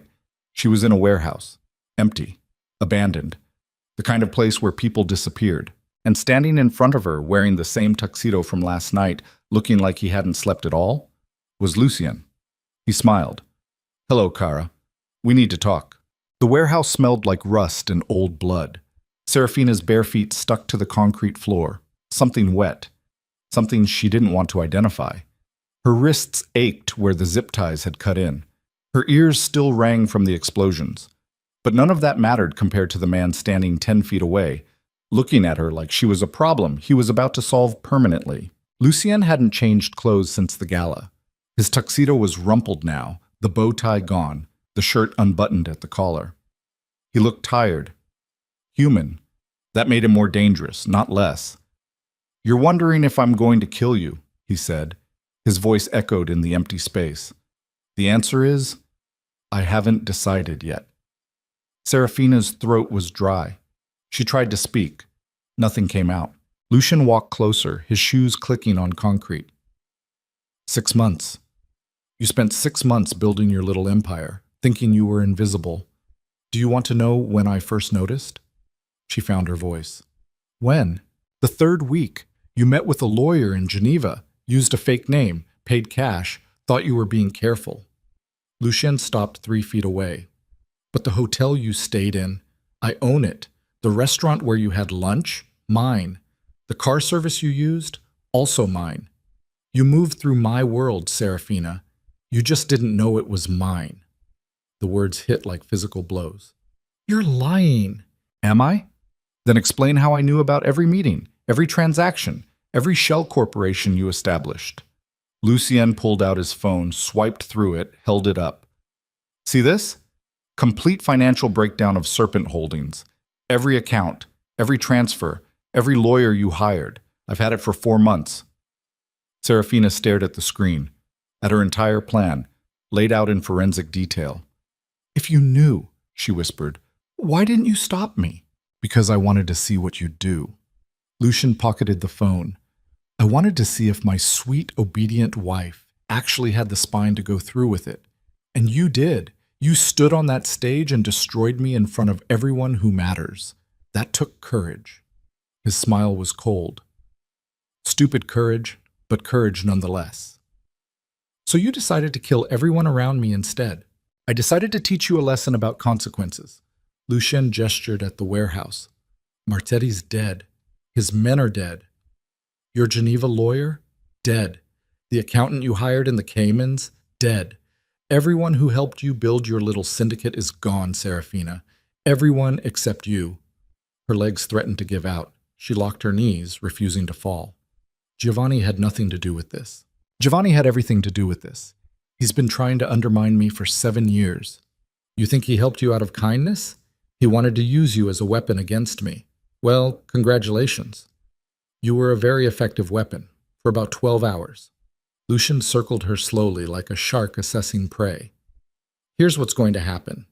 You're going to sign documents transferring Serpent Holdings to me, all of it. The cartel, the accounts, the infrastructure, everything. No. Then I'll kill you and take it anyway. The choice is whether you die now or later. Serafina's mind raced. The warehouse had 2 exits that she could see, both behind Lucien's men. 6 of them, standing in the shadows, armed and watching. No windows, no weapons, no way out. If you kill me, she'd said carefully, you don't get the cartel. I structured the ownership through trusts with dead man's switches. If I die, everything gets liquidated and donated to about 40 different international charities. You get nothing. Lucien's expression didn't change. You're bluffing. Am I? Check with your lawyers. Check with whoever gave you that financial breakdown. Ask them what happens to Serpent Holdings if I die unexpectedly. She watched his face, saw the flicker of doubt. She wasn't bluffing. She'd set up the dead man switches 3 months ago, paranoid even then that Lucien might find out. The trusts were real. The charities were real. If she died, the cartel would slip through his fingers like water. Lucien pulled out his phone, walked away, speaking in low tones to someone on the other end. His shoulders tensed. Whatever his lawyer was telling him, it wasn't good news. He ended the call, turned back to her. Clever. Paranoid, but clever. I learned from the best. Don't flatter yourself. You're not in my league. Lucien moved closer. But you're right. I can't kill you. Not without losing everything you built. So here's the revised plan. You sign over 51% of Serpent Holdings, enough to give me controlling interest. You keep the rest, keep your dead man switches, keep breathing. We both walk away with something. And I'm supposed to trust you to honor that deal? You're supposed to understand you don't have a choice. Lucien grabbed her face, his fingers digging into her jaw. I've killed 23 people in the last 6 hours because of you. I've started a war with the Marchetti family. I've exposed operations that were supposed to stay buried. All of it because you decided to play power games instead of accepting your role. So yes, Serafina, you're going to sign those papers, and then you're going to disappear. Because if I ever see your face again, dead man switches or not, I will find a way to make you suffer that doesn't involve death. His breath was hot against her face, his grip painful enough to leave bruises. And in his eyes, she saw something worse than anger. Hurt. Actual genuine hurt underneath all the rage and violence. He'd loved her once, in his broken, possessive way. And she'd destroyed that. The realization didn't make her feel guilty. It made her feel powerful. Let go of me, she said quietly. Sign the papers. Let go. His grip tightened. For a moment she thought he might snap her neck anyway. Consequences be damned. Then he released her, shoving her backward. She stumbled, caught herself. "The papers are in my car," Lucien said. "You sign them. I verify the transfer with my lawyers. Then you walk out of here and we never see each other again. That's the deal. And if I refuse, then we both lose. The cartel gets liquidated. You die. I get nothing. Mutually assured destruction." Lucien smiled. "But you're too smart for that. You didn't spend 6 months building an empire just to watch it burn. You'll take 50% over 0%. You'll sign." He was right. She knew he was right. 50% of the Constantine cartel was still worth billions, still gave her freedom, still meant she'd won something. But it also meant Lucien won. Meant he got control. Meant everything she'd done would end with him standing over her, proving she'd never really escaped. Serafina looked at him. At this man she'd married 7 years ago when she'd been stupid enough to believe in love. At the monster he'd always been, hidden beneath charm and power and the kind of confidence that made people ignore red flags the size of buildings. "No," she said. Lucien blinked. "What?" "I said no, I'm not signing." "Then you're choosing death." "Maybe. But at least I'm choosing. At least I'm not rolling over and letting you win just because you threaten me." Serafina's voice grew stronger. "You want the cartel? You want to prove you still own me? Then kill me. Pull the trigger. Do it yourself instead of sending your men to do your dirty work. Show me you're actually the monster you pretend to be." The warehouse went silent except for the sound of Lucien's breathing. His hand moved to his jacket. To the gun she knew he kept there. One of his men stepped forward. "Boss, the dead man switches. If she—" "I know what happens," Lucien snapped. His hand stayed on the gun. "She's bluffing. She won't actually let herself die. She wants to live too much." "Do I?" Serafina felt something cold and calm settle over her. "You've spent the last 6 hours killing everyone I connected with, everyone who helped me. What exactly do I have left to live for, Lucien? A life spent running from you, hiding, looking over my shoulder forever? That's not living. That's just dying slowly." She took a step toward him. His men raised their weapons. She ignored them. "You know what I realized?" she continued. "You can't own someone who doesn't fear death. And I'm not afraid anymore. You made me afraid for 5 years. Every day terrified you'd get bored and throw me away. Every night scared you'd stop pretending I mattered. But now?" She laughed. "Now the worst thing you could do to me is kill me. And honestly, that sounds like relief." Lucien's hand trembled on the gun. "You don't mean that. Try me." They stood there staring at each other across 3 feet of warehouse floor. Behind Lucien, his men watched with the kind of fascination usually reserved for car crashes. Nobody moved. Nobody breathed. Then Lucien's phone rang. He ignored it. It kept ringing. Finally cursing, he pulled it out. "What?" Serafina watched his face change. Confusion. Then shock. Then something that looked like fear. "When?" he asked. "How many?" A pause. "Jesus Christ, pull everyone back now. I don't care about— Yes, I understand. Do it anyway." He ended the call. Looked at Serafina with an expression she'd never seen before. Panic. "What happened?" she asked. "The feds. They're hitting my warehouses, all of them. Simultaneous raids across 6 states. Lucien's voice came out hollow. "Someone gave them everything. Locations, schedules, records. They know about operations I've kept buried for 15 years. Serafina's heart hammered. "Who? I don't—" Lucien stopped. His eyes narrowed. "Dimitri. It was Dimitri. He was Marsetti's informant, which means he had access to—" Understanding crashed over his face. "You. When you were in my study, when you took pictures of my files, you gave them to Dimitri. You gave them to Marsetti, and Marsetti gave them to the feds. I didn't— Don't lie to me." Lucien grabbed her throat, slamming her against a concrete pillar. "What did you do?" Serafina couldn't breathe, couldn't speak. Her vision started to blur. Then gunfire erupted from outside the warehouse. Lucien released her, spinning toward the sound. His men raised their weapons. The warehouse's main door exploded inward. Federal agents poured through. Body armor, automatic weapons, voices screaming commands. FBI, On the ground. Now! Lucien's men opened fire. The warehouse transformed into a war zone. Serafina hit the floor, covering her head, as bullets chewed through the air above her. Someone grabbed her arm. She fought on instinct, then recognized the face. Dmitri. "Come on," he shouted over the gunfire. "Move! You're alive! Later! Move now!" He dragged her toward the back of the warehouse. Behind them, Lucien's voice roared orders. Federal agents advancing, the sound of it all like the world ending. They reached a service door. Dmitri kicked it open. Outside, dawn light and cold air and the sound of helicopter rotors. A black SUV screeched to a stop in front of them. The passenger door flew open. A woman Serafina had never seen before leaned out. "Get in! Now!" Dmitri shoved Serafina toward the vehicle. She stumbled, caught herself, looked back. Through the warehouse door, she could see Lucien. He'd taken cover behind a concrete barrier, returning fire. Blood stained his shoulder. His face was a mask of rage and desperation. Their eyes met across 50 feet of chaos. For 1 second, the world stopped. Then Lucien raised his gun, pointed it at her.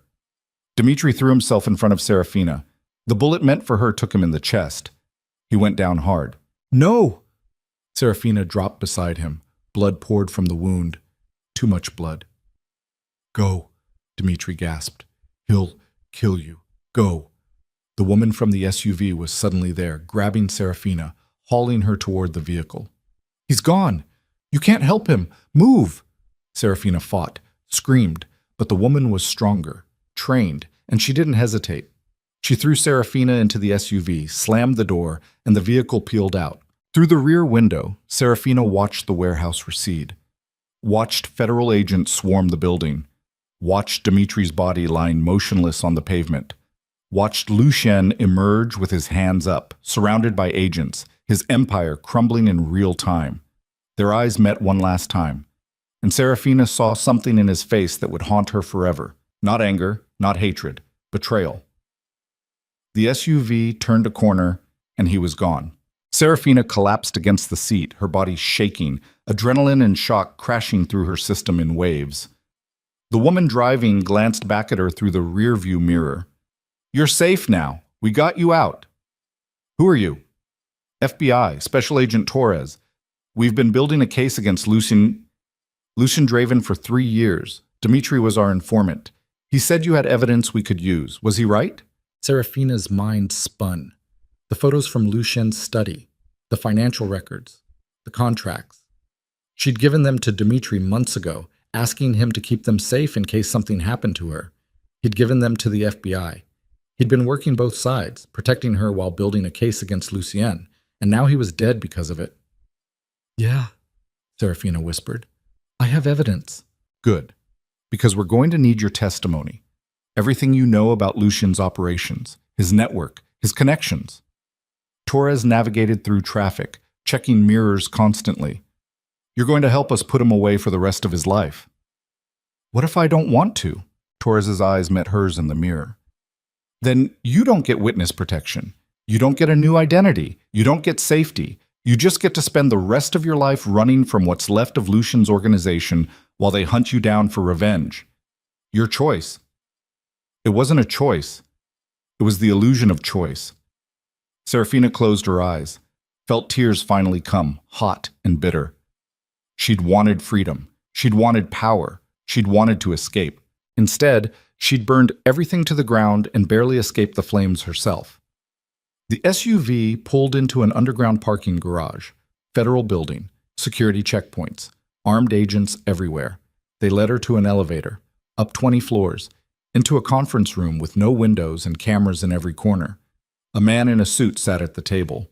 50s, graying hair, the kind of face that had seen too much violence. "Mrs. Draven, I'm Assistant Director McKenna. Thank you for cooperating." "I didn't agree to anything yet." "But you will." McKenna gestured to a chair. "Sit. Please. We have a lot to discuss." Serafina sat. Her bare feet left bloody prints on the floor. She still wore the crimson dress. Still looked like she was dressed for a party that had ended in mass murder. McKenna opened a folder, slid photos across the table. Crime scenes, bodies. The kind of evidence that sent people to death row. "Lucien Draven is responsible for at least 47 murders we can prove. Probably hundreds more we can't. He controls drug trafficking routes across 3 continents, money laundering operations worth billions, human trafficking, arms deals, everything that makes the world a worse place, he profits from. McKenna looked at her. You lived with this man for 5 years. You know things that can help us lock him away forever. And what do I get? Witness protection, new identity, enough money to start over, a chance to actually be free instead of just pretending. What about the cartel? Serpent Holdings? McKenna's expression hardened. That's going to be complicated. The cartel's tied up in Lucian's criminal enterprise. We'll probably have to freeze the assets during the investigation. Could take years to untangle. So I lose everything anyway. You lose money, you gain your life. Seems like a fair trade. Serafina laughed. It sounded hysterical even to her own ears. I spent 6 months building that. 6 months planning, risking everything, and it all comes down to this? A government office and a promise of witness protection? Welcome to reality, Mrs. Draven. Sometimes there are no winners, just survivors. She stared at the photos, at the evidence of Lucian's crimes, at the proof of what she'd always known but had been too afraid to confront. The man she'd married was a monster, and she'd spent 5 years pretending otherwise. What do you need from me? She asked quietly. Everything. Names, dates, locations, financial records, every conversation you overheard, every meeting you attended, every piece of information you have that can help us build an airtight case. McKenna pulled out a recording device. We start now, and we don't stop until we have enough to ensure Lucian Draven never sees daylight again. Serafina looked at that recording device, thought about what it meant, about burning the last bridge, about ensuring Lucien would spend the rest of his life in a cage, the same way he'd kept her in one. She thought about Dimitri bleeding out on pavement because he'd tried to save her, about Giovanni, shot dead at an airfield because he'd offered her protection, about all the people who died because she'd decided to fight back. Before we start, she said, I want to know something. The raid on Lucian's warehouses, the timing. That wasn't coincidence, was it? McKenna smiled. Dimitri gave us the heads up about your situation. Said Lucien had you in a warehouse. We coordinated the raids to create chaos. Give you a chance to escape. It worked. He knew he was going to die. Dimitri, he knew, and he did it anyway. He was a good man in a bad world. He wanted to make sure you survived, wanted to make sure his work meant something. McKenna gestured at the recorder. Honor that. Help us finish what he started. Serafina's hand trembled as she reached for the recording device. This was it, the final choice. The point where she stopped running and started fighting in a different way. She pressed the button. My name is Serafina Vale, she said into the microphone, and I'm going to tell you everything about Lucien Draven. Every crime, every victim, every secret he tried to bury. McKenna leaned forward. Start at the beginning. When did you first realize who Lucien really was? Serafina closed her eyes, opened them, met McKenna's gaze. The day I married him. And she began to talk. 48 hours later, Serafina stood in a safe house on the outskirts of the city, watching news coverage of Lucian's arraignment. He appeared on screen in an orange jumpsuit and handcuffs, his face expressionless, his lawyers surrounding him like sharks. The charges scrolled across the bottom of the screen. Racketeering, murder, conspiracy, money laundering, trafficking. The list went on for 3 full minutes. The anchor's voice was professionally neutral. Lucien Draven, alleged crime boss, appeared today to face federal charges. Prosecutors say they have testimony from a confidential witness that will... Serafina turned off the TV. Agent Torres sat at the kitchen table, reviewing documents. You did good. Your testimony is solid. McKenna thinks we can get 3 consecutive life sentences minimum. That's supposed to make me feel better? It's supposed to make you feel safe. Torres looked up. Lucien's organization is fracturing. Half his lieutenants are dead. The other half are cooperating to save themselves.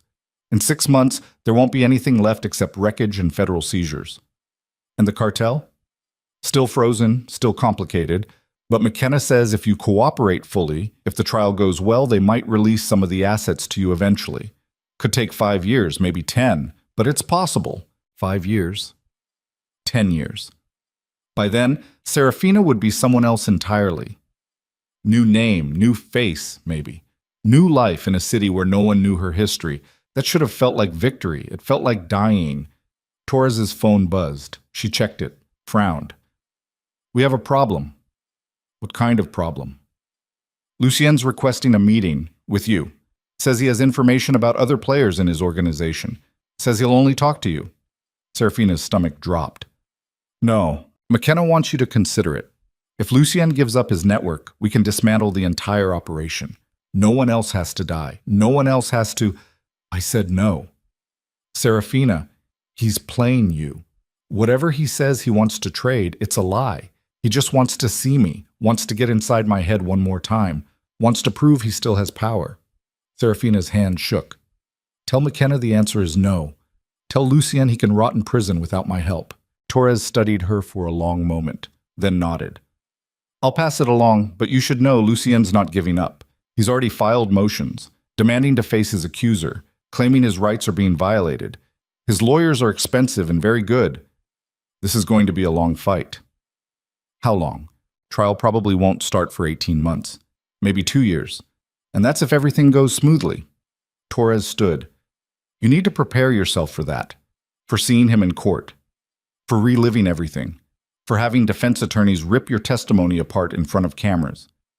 Serafina looked out the safe house window at a neighborhood she didn't know, full of people living normal lives. They had no idea a woman who'd destroyed a crime empire was hiding 3 doors down. I can do it, she said quietly. Whatever it takes. I can survive it. Can you? Torres moved beside her. Because here's the thing nobody tells witnesses. Sometimes surviving is harder than dying. Sometimes the cage you escape just gets replaced with a different cage. And sometimes, she paused. Sometimes you spend so long fighting monsters that you forget how to be anything else. The words hung in the air like smoke.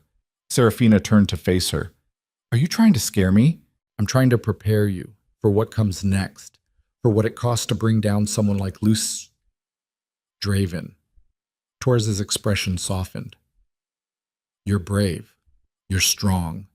You did something most people wouldn't have the courage to do, but bravery doesn't make you bulletproof, and strength doesn't mean you won't break. Then what does it mean? It means you get to choose how you break, and whether you put yourself back together afterward. Torres left the room. Serafina stood alone at the window, watching the sun set over a life that wasn't hers, in a house that wasn't home, wearing clothes provided by federal agents who saw her as a case number. Her phone, a new one, untraceable, given to her by the FBI, sat on the counter. It only had 3 contacts: Torres, McKenna, emergency services. Everyone else was gone. Dimitri, dead. Giovanni, dead. Her Geneva lawyer, dead. Everyone who'd helped her build her empire had paid the price for her freedom. And Lucien sat in a cell, plotting his next move, proving that sometimes the most dangerous thing about a predator isn't their strength. It's their patience. Serafina picked up the phone, stared at it, thought about calling McKenna, about agreeing to the meeting, about facing Lucien one more time. Not because she wanted to, but because maybe Torres was right. Maybe she'd spent so long fighting that she'd forgotten any other way to exist. Her finger hovered over McKenna's contact. Then she set the phone down. Not yet. Not until she was ready. Outside, night fell over the city. Somewhere out there, Lucien's organization was dying. Somewhere, federal agents were building the case that would bury him forever. Somewhere, justice was slowly, methodically grinding toward conclusion. But in this safe house, in this moment, Serafina was just a woman who'd burned down her entire world and was now standing in the ashes, trying to figure out if she'd won or just chosen a different way to lose. The crimson dress hung in the closet. She'd kept it. Couldn't say why. Maybe as a reminder, maybe as a trophy, maybe as evidence that she'd once been brave enough to walk into a room full of killers and emerge victorious. She touched the fabric, felt the dried blood. Some hers, some Dimitri's, some from people whose names she'd never know. This dress had been armor. Now it was just a costume from a performance that had ended in tragedy. Serafina let it fall back into the darkness of the closet. Tomorrow, McKenna wanted to continue her testimony. Wanted to dig deeper into Lucien's operations. Wanted names and dates and details that would cement the case. Tomorrow, She would become the weapon the FBI needed to destroy what remained of Lucien's empire. Tonight, she was just tired. So tired. She lay down on the bed that wasn't hers, in the house that wasn't home, and closed her eyes, and dreamed of a warehouse where Lucien stood with a gun pointed at her heart, asking the same question over and over. Was it worth it? In the dream, she never answered, because she still didn't know. 18 months crawled past like wounded animals dragging themselves toward death. Serafina watched them go from behind bulletproof glass in safe houses that all looked the same. Bland furniture, neutral walls, windows that faced streets she'd never walked down. The FBI moved her 7 times. Different cities, different names. Always the same suffocating routine. Mornings meant testimony prep. McKenna and his team drilling her on dates, times, conversations. Making her relive 5 years of marriage until the memories stopped feeling like her life and started feeling like evidence tagged and cataloged for court. Afternoons meant watching Lucien's empire collapse in real time. News coverage showed federal seizures, warehouses, shipping companies, restaurants that laundered money through inflated receipts. His network fractured as lieutenants turned on each other, trading testimony for reduced sentences. The organization that had taken him 20 years to build disintegrated in 20 months. Evenings meant sitting alone in rooms that weren't hers, eating food that tasted like cardboard, and wondering if destroying Lucien had been worth destroying herself in the process. The trial date arrived like an execution notice. United States versus Lucien Draven, federal courthouse, media circus, the biggest organized crime prosecution in a decade. Serafina stood in a witness preparation room, wearing a navy suit the FBI had purchased for her. Conservative, forgettable, designed to make her look like a victim instead of a co-conspirator. Agent Torres adjusted Serafina's collar, her movements precise. Remember what we practiced. Answer the questions McKenna asked. Don't elaborate. Don't get emotional.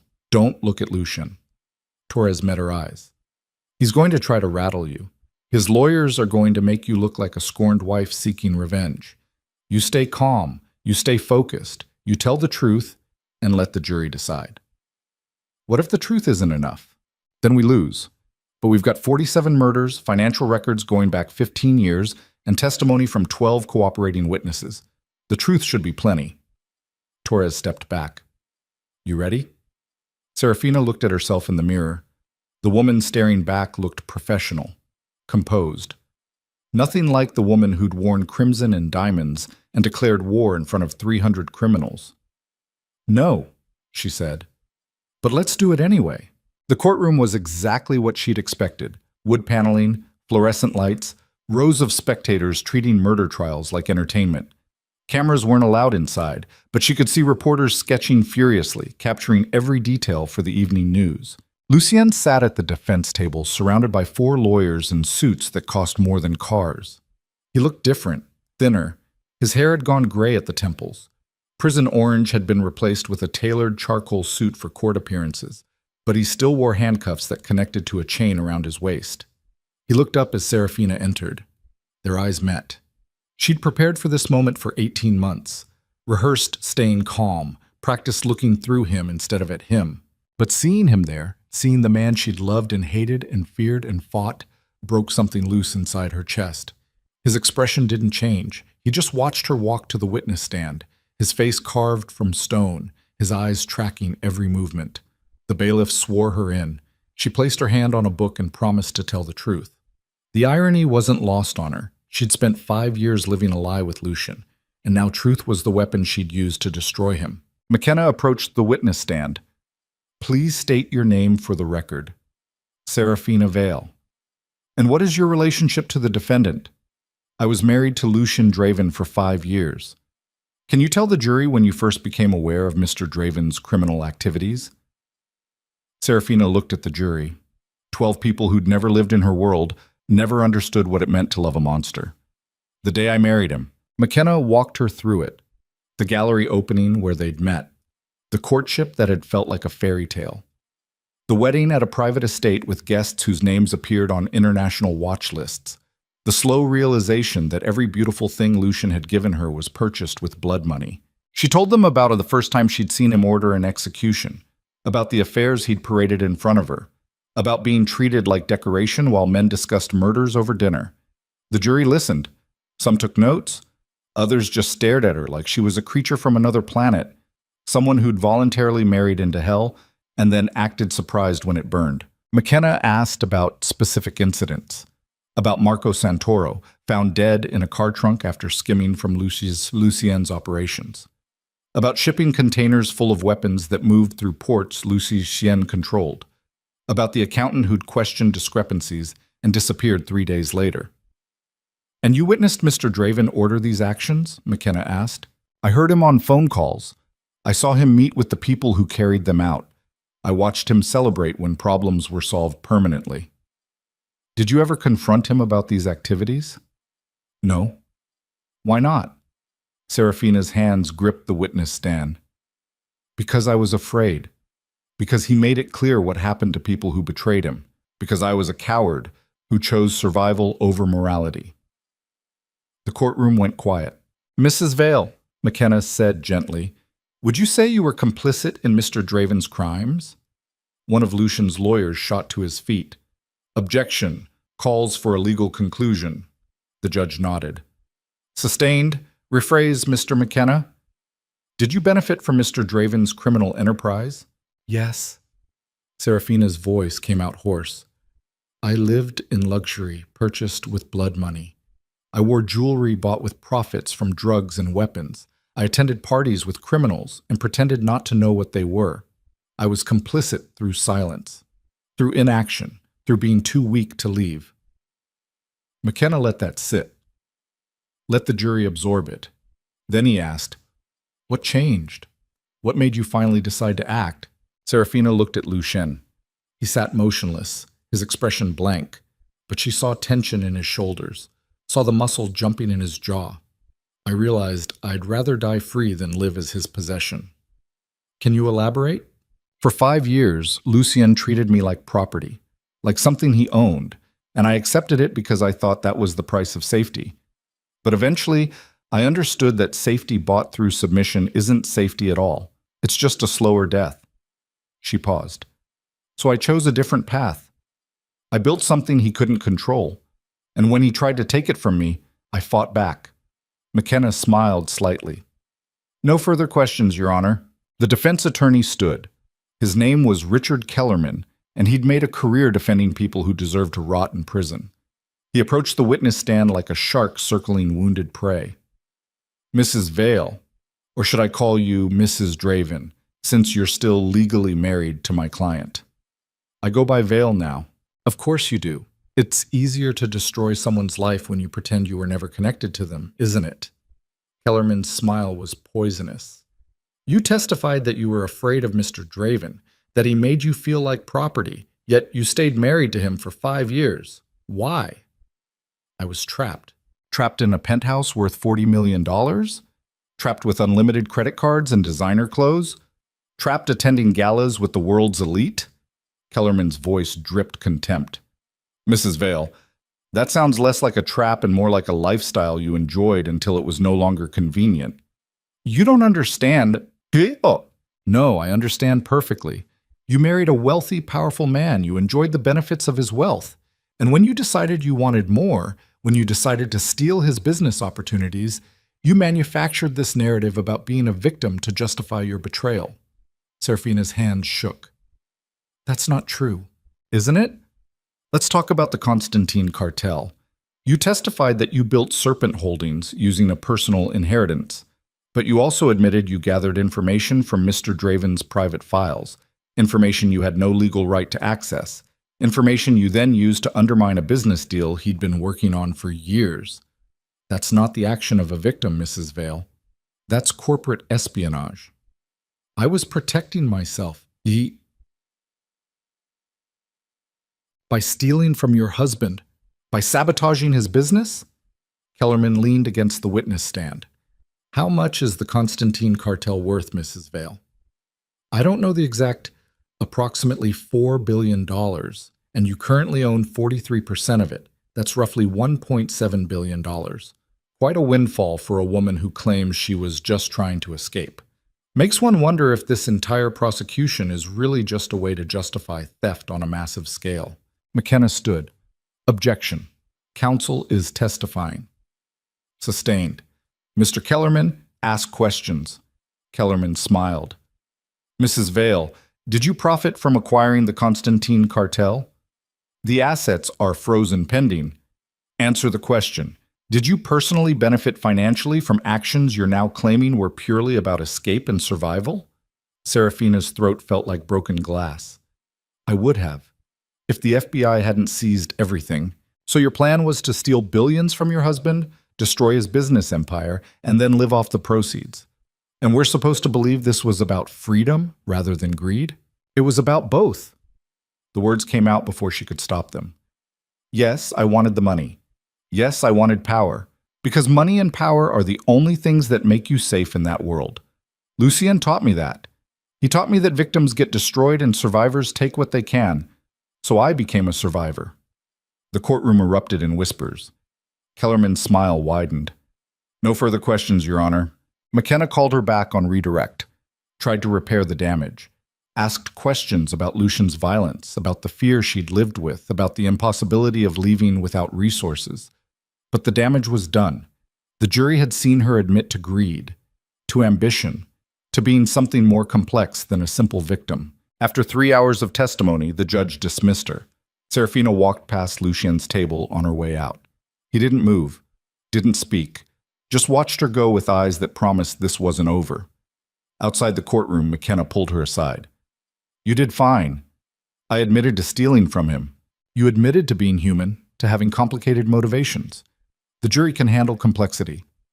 McKenna squeezed her shoulder. Go back to the safe house. Rest. We have 12 more witnesses. The case doesn't rest on you alone. But it felt like it did. Serafina returned to the safe house and watched news coverage dissect her testimony. Legal analysts debated whether she was a victim or a co-conspirator. Social media exploded with opinions, half calling her brave, half calling her a gold digger who'd played the victim card to justify theft. Nobody called her what she actually was.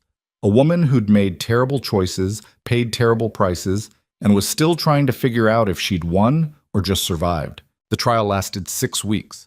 Witnesses testified about murders, money laundering, drug trafficking, weapons deals. Financial experts explained offshore accounts and shell corporations. FBI agents detailed surveillance that had tracked Lucien's organization for years. Lucien never took the stand. His lawyers argued reasonable doubt, attacked witness credibility, claimed the prosecution had manufactured a case against a legitimate businessman. The jury deliberated for 4 days. Serafina waited in the safe house, unable to eat, unable to sleep, just watching the clock count down to verdict or mistrial or some outcome she couldn't predict. When the call came, Torres drove her to the courthouse in silence. They entered through a side door to avoid cameras, took an elevator to the courtroom floor. McKenna met them outside. They reached a verdict. And? We'll know in 5 minutes. The courtroom felt like a tomb. Every seat filled. Cameras ready outside to capture reactions. Serafina sat in the gallery, surrounded by FBI agents, and watched Lucien enter in handcuffs. He looked across the room at her. This time, she didn't look away. The jury filed in. 12 faces, carefully neutral. The forewoman handed a slip of paper to the bailiff, who handed it to the judge. The judge read it. His expression didn't change. Will the defendant please rise? Lucien stood. His lawyers stood with him. On the charge of racketeering, how do you find? Guilty. The courtroom erupted. The judge gavelled for silence. On the charge of murder in the first degree in the death of Marco Santoro, how do you find? Guilty. Charge after charge, guilty, guilty, guilty. 47 counts, 47 guilty verdicts. Lucien's face didn't change. He stood there like stone while his empire's final destruction played out in legal terminology. When the judge finished reading the verdicts, he set a sentencing date for 6 weeks out. Lucien was remanded to custody. Marshals moved to take him away. He stopped them, said something to Kellerman. The lawyer approached the bench. A brief conversation. The judge frowned, then nodded. The defendant has requested a moment to address Mrs. Vale. I'll allow it, but make it brief. Lucien turned to face Serafina across the courtroom. Everyone went silent. Was it worth it? His voice carried across the space between them. Destroying everything we had. Was it worth it, Serafina? She stood slowly. felt every eye in the room on her. We didn't have anything, Lucian. You had everything. I just existed in your orbit. I gave you everything. You gave me a cage. I gave you love. You gave me possession disguised as love. There's a difference. Serafina moved closer, down the aisle, until only the gallery railing separated them. You want to know if it was worth it? Ask me in 20 years. When you're still in prison and I'm actually free. Then I'll tell you if destroying everything was worth it. Lucien's expression cracked. Just for a second, she saw pain there. Real pain underneath the rage and the violence and the ego. I would have died for you, he said quietly. I know, but you were never willing to change for me. And in the end, that's what I needed. Serafina's voice softened. You're a monster, Lucien, but I'm not innocent either. I married you knowing what you were. I stayed because it was easier than leaving. I waited until I had something to gain before I fought back. So we're both guilty. We're both complicit. We both destroyed each other. Then why do you get to walk away? Because I'm willing to live with what I've done.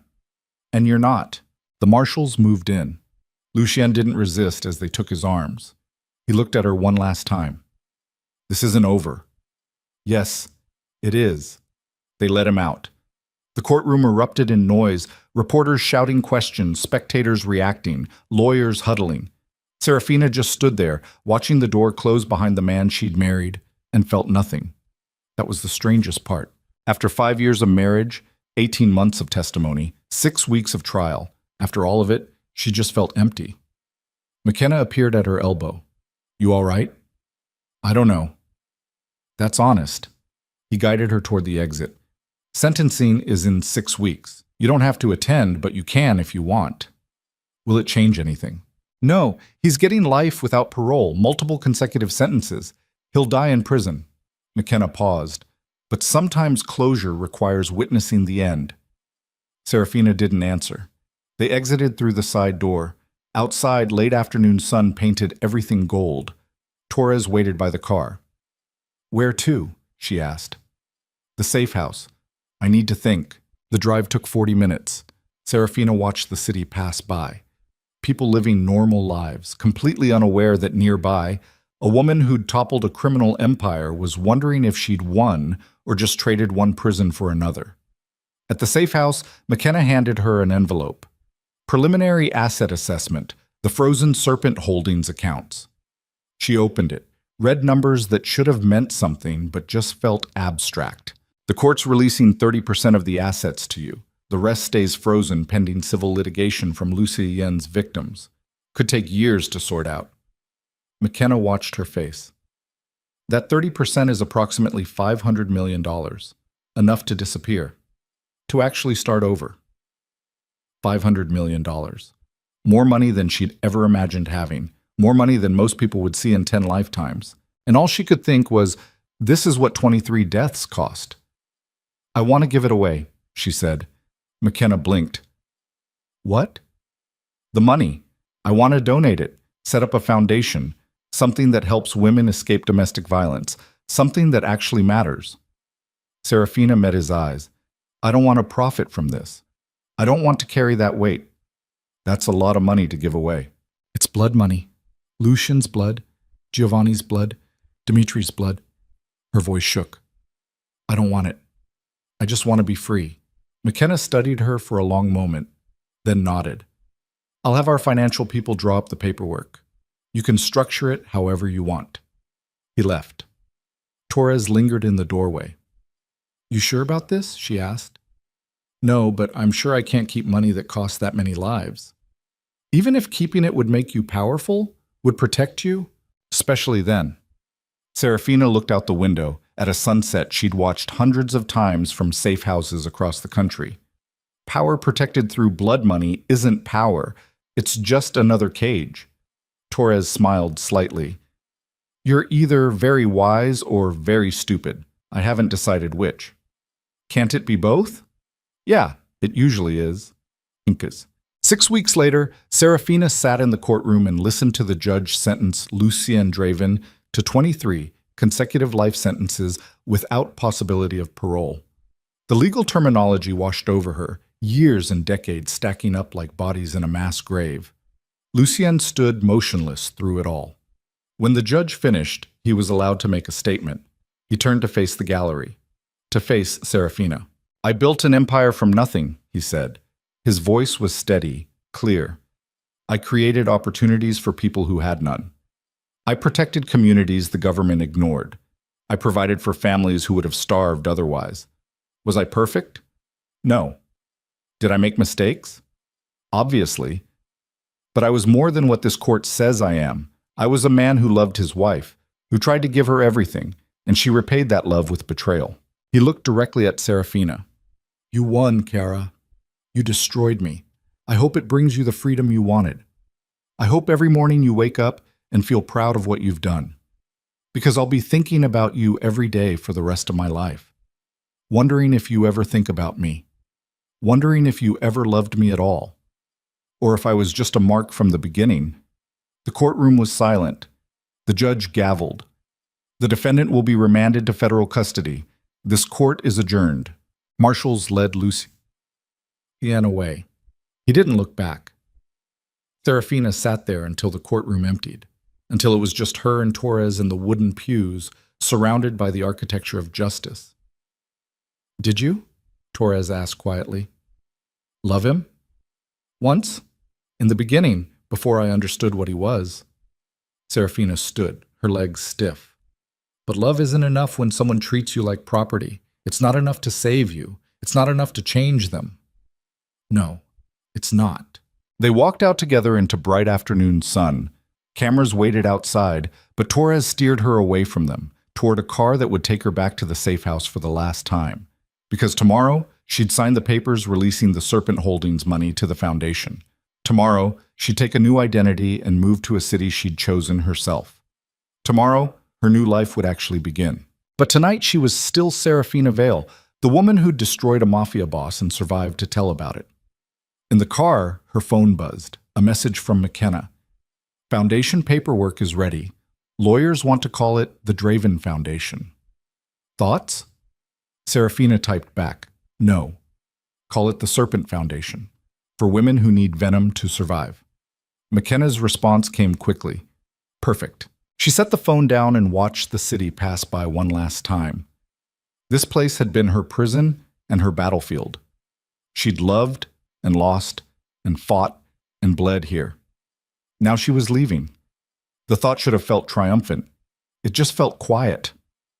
Torres glanced at her in the rearview mirror. "You okay?" "I'm tired."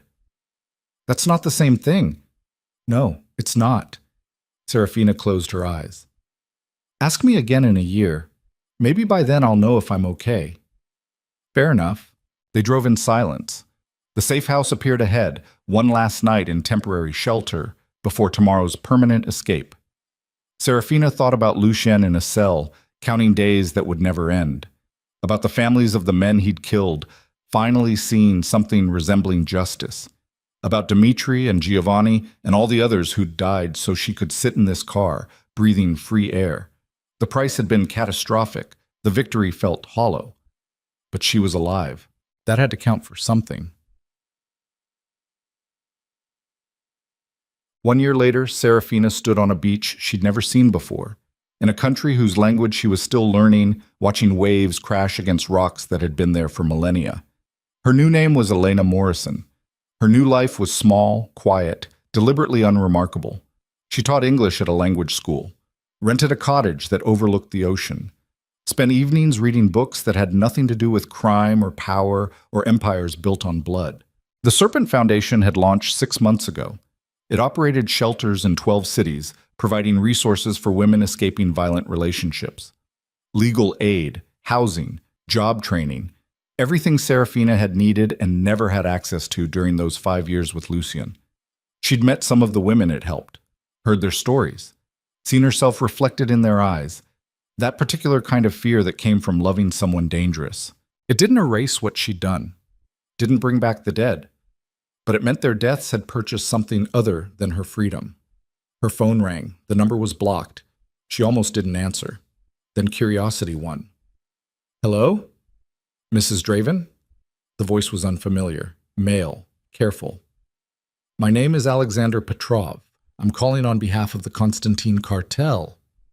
Serafina's hand tightened on the phone. I don't own the cartel anymore. No, but you restructured it before the federal seizure. Implemented protocols that have made it significantly more profitable. We've been watching your work. A pause. We'd like to offer you a consulting position. Advisory role, very lucrative, very discreet. I'm not interested. Mrs. Draven, that's not my name anymore. And whatever you're offering, the answer is no. I'm out of that world. I'm staying out. Even if staying out means leaving billions on the table? Especially then. Serafina looked at the ocean. Money costs too much. Power costs more. I'm done paying that price. That's disappointing, but understandable. Petrov's voice softened. For what it's worth, what you did, standing up to Lucian Draven, building something from nothing, destroying a man everyone thought was untouchable, that took courage. The kind our world needs more of. Your world nearly killed me. Yes, but it didn't. You survived. That makes you dangerous in the best possible way. A pause. If you change your mind, this number will reach me. Good luck, Mrs. Morrison. The line went dead. Serafina stared at the phone. The ocean roared in front of her, eternal and indifferent. She thought about that other life, about power and money, and the rush of destroying enemies, about being someone who mattered instead of someone who just existed. Then she thought about Dmitri bleeding out on pavement, about Giovanni shot dead at an airfield, about 23 people killed because she'd decided to fight back. She deleted Petrov's number, walked down to the water's edge, and let the waves wash over her bare feet, cold and clean and utterly unconcerned with human drama. This was enough. This small life, this quiet existence, this slow rebuilding of something that resembled peace. It had to be enough. Because the alternative, returning to that world, becoming that person again, would mean everything she'd sacrificed had been for nothing. The sun set over the ocean, painting the sky in shades of crimson and gold. Serafina watched until the last light faded, then turned and walked back toward her cottage on the cliff. Inside, she made tea, sat at the small table where she graded papers from her students, opened a book about normal things, gardening, maybe, or cooking, something that had nothing to do with empires or revenge or survival. Her old life felt like something that had happened to someone else. Maybe it had. Maybe the woman who'd worn crimson and diamonds and declared war had died in that warehouse. Maybe Elena Morrison was who'd been born from the ashes. Or maybe they were the same person, just older and wiser and more honest about the costs of freedom. Serafina, Elena, didn't know. But she was learning to live with uncertainty, learning to accept that some questions didn't have answers, that some victories looked like defeats, that sometimes surviving was the only triumph available. She sipped her tea and watched the ocean through her window and thought about Lucien in his cell, counting days that would never end. Did he think about her? Did he regret what he'd done? Did he understand, finally, that owning someone and loving someone were completely different things? Probably not. Monsters rarely learned. They just got caged. And the people who'd been their victims learned to live with the scars. Elena set down her tea, picked up her book, read about soil pH and companion planting and the patience required to make things grow. Outside, night settled over the ocean. Stars appeared one by one, ancient light from long-dead suns. And on a beach in a country whose name didn't matter, a woman who'd once destroyed a criminal empire simply because she could sat reading about tomatoes and feeling something that might, eventually, become peace. It wasn't the ending she'd imagined. It wasn't triumphant or dramatic or satisfying. It was just real. And after everything, after the blood and the betrayal and the bodies stacked like cordwood, real was enough. Real was everything. Real was survival. And survival, Elena had learned, was its own kind of victory. The ocean kept crashing against the rocks. The stars kept burning. The world kept turning. And somewhere in that vast indifference, a woman who'd once been a Mafia queen learned to tend a garden and call it freedom. Epilogue. 3 years after the trial, a letter arrived at the language school where Elena Morrison taught. No return address. Postmarked from a federal facility in Colorado. She almost threw it away unopened. But curiosity, that fatal flaw that had started everything, made her break the seal. Inside a single page, Lucien's handwriting. Kara, I don't expect forgiveness. I don't deserve it. But I wanted you to know that I understand now. What I did to you, what I took from you, the cage I built and called it love. Prison gives you time to think, too much time. I've spent 3 years reliving every moment of our marriage, every dismissal, every cruelty. Every time I looked at you and saw property instead of a person. You were right to destroy me. I was a monster. Maybe I still am. But you were wrong about one thing. You said I never loved you. That's not true. I loved you the only way I knew how. Possessively, selfishly, violently. I just didn't know love was supposed to set people free.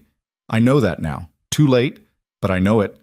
I hope wherever you are, whoever you've become, you found the freedom you fought for. I hope it was worth the cost. I hope you're happy. And I hope sometimes you remember that I wasn't always a monster. That once, for a brief moment, I was just a man who loved a woman and didn't know how to do it right. Goodbye, Serafina. I won't write again. L. Elena stood in her small kitchen, holding that letter, and felt tears she hadn't expected. Not for Lucienne, for the girl she'd been 7 years ago, the one who'd believed in fairy tales, who'd thought love could change monsters into men. That girl was dead, but maybe she deserved to be mourned anyway. Elena walked to her fireplace, held the letter over the flames, watched it catch, curl, turn to ash. Then she went outside to her garden, where tomatoes grew in neat rows and herbs perfumed the air, and she planted new seeds in dark soil. Because that was what survivors did. They burned the past, and they planted futures, and they kept going day after day until the scars faded enough to forget they'd ever bled. The ocean roared in the distance. The seeds waited in the earth. And Elena Morrison, who had once been Serafina Vale, who had once destroyed an empire to claim her own life, knelt in the dirt and chose growth over vengeance, chose peace over power, chose herself. Finally, completely, forever. The end. In the underworld where power decides everything, one truth echoes louder than all others. The most dangerous enemy is the one you were certain you already owned. But sometimes the greatest victory isn't destroying your oppressor. It's learning to build a life worth living without them. Freedom isn't purchased with violence. It's earned through the courage to walk away and the strength to keep walking, even when every step feels impossible. This is a story about cages and keys, monsters and survivors, and the terrible, beautiful cost of choosing yourself when the world demands you disappear.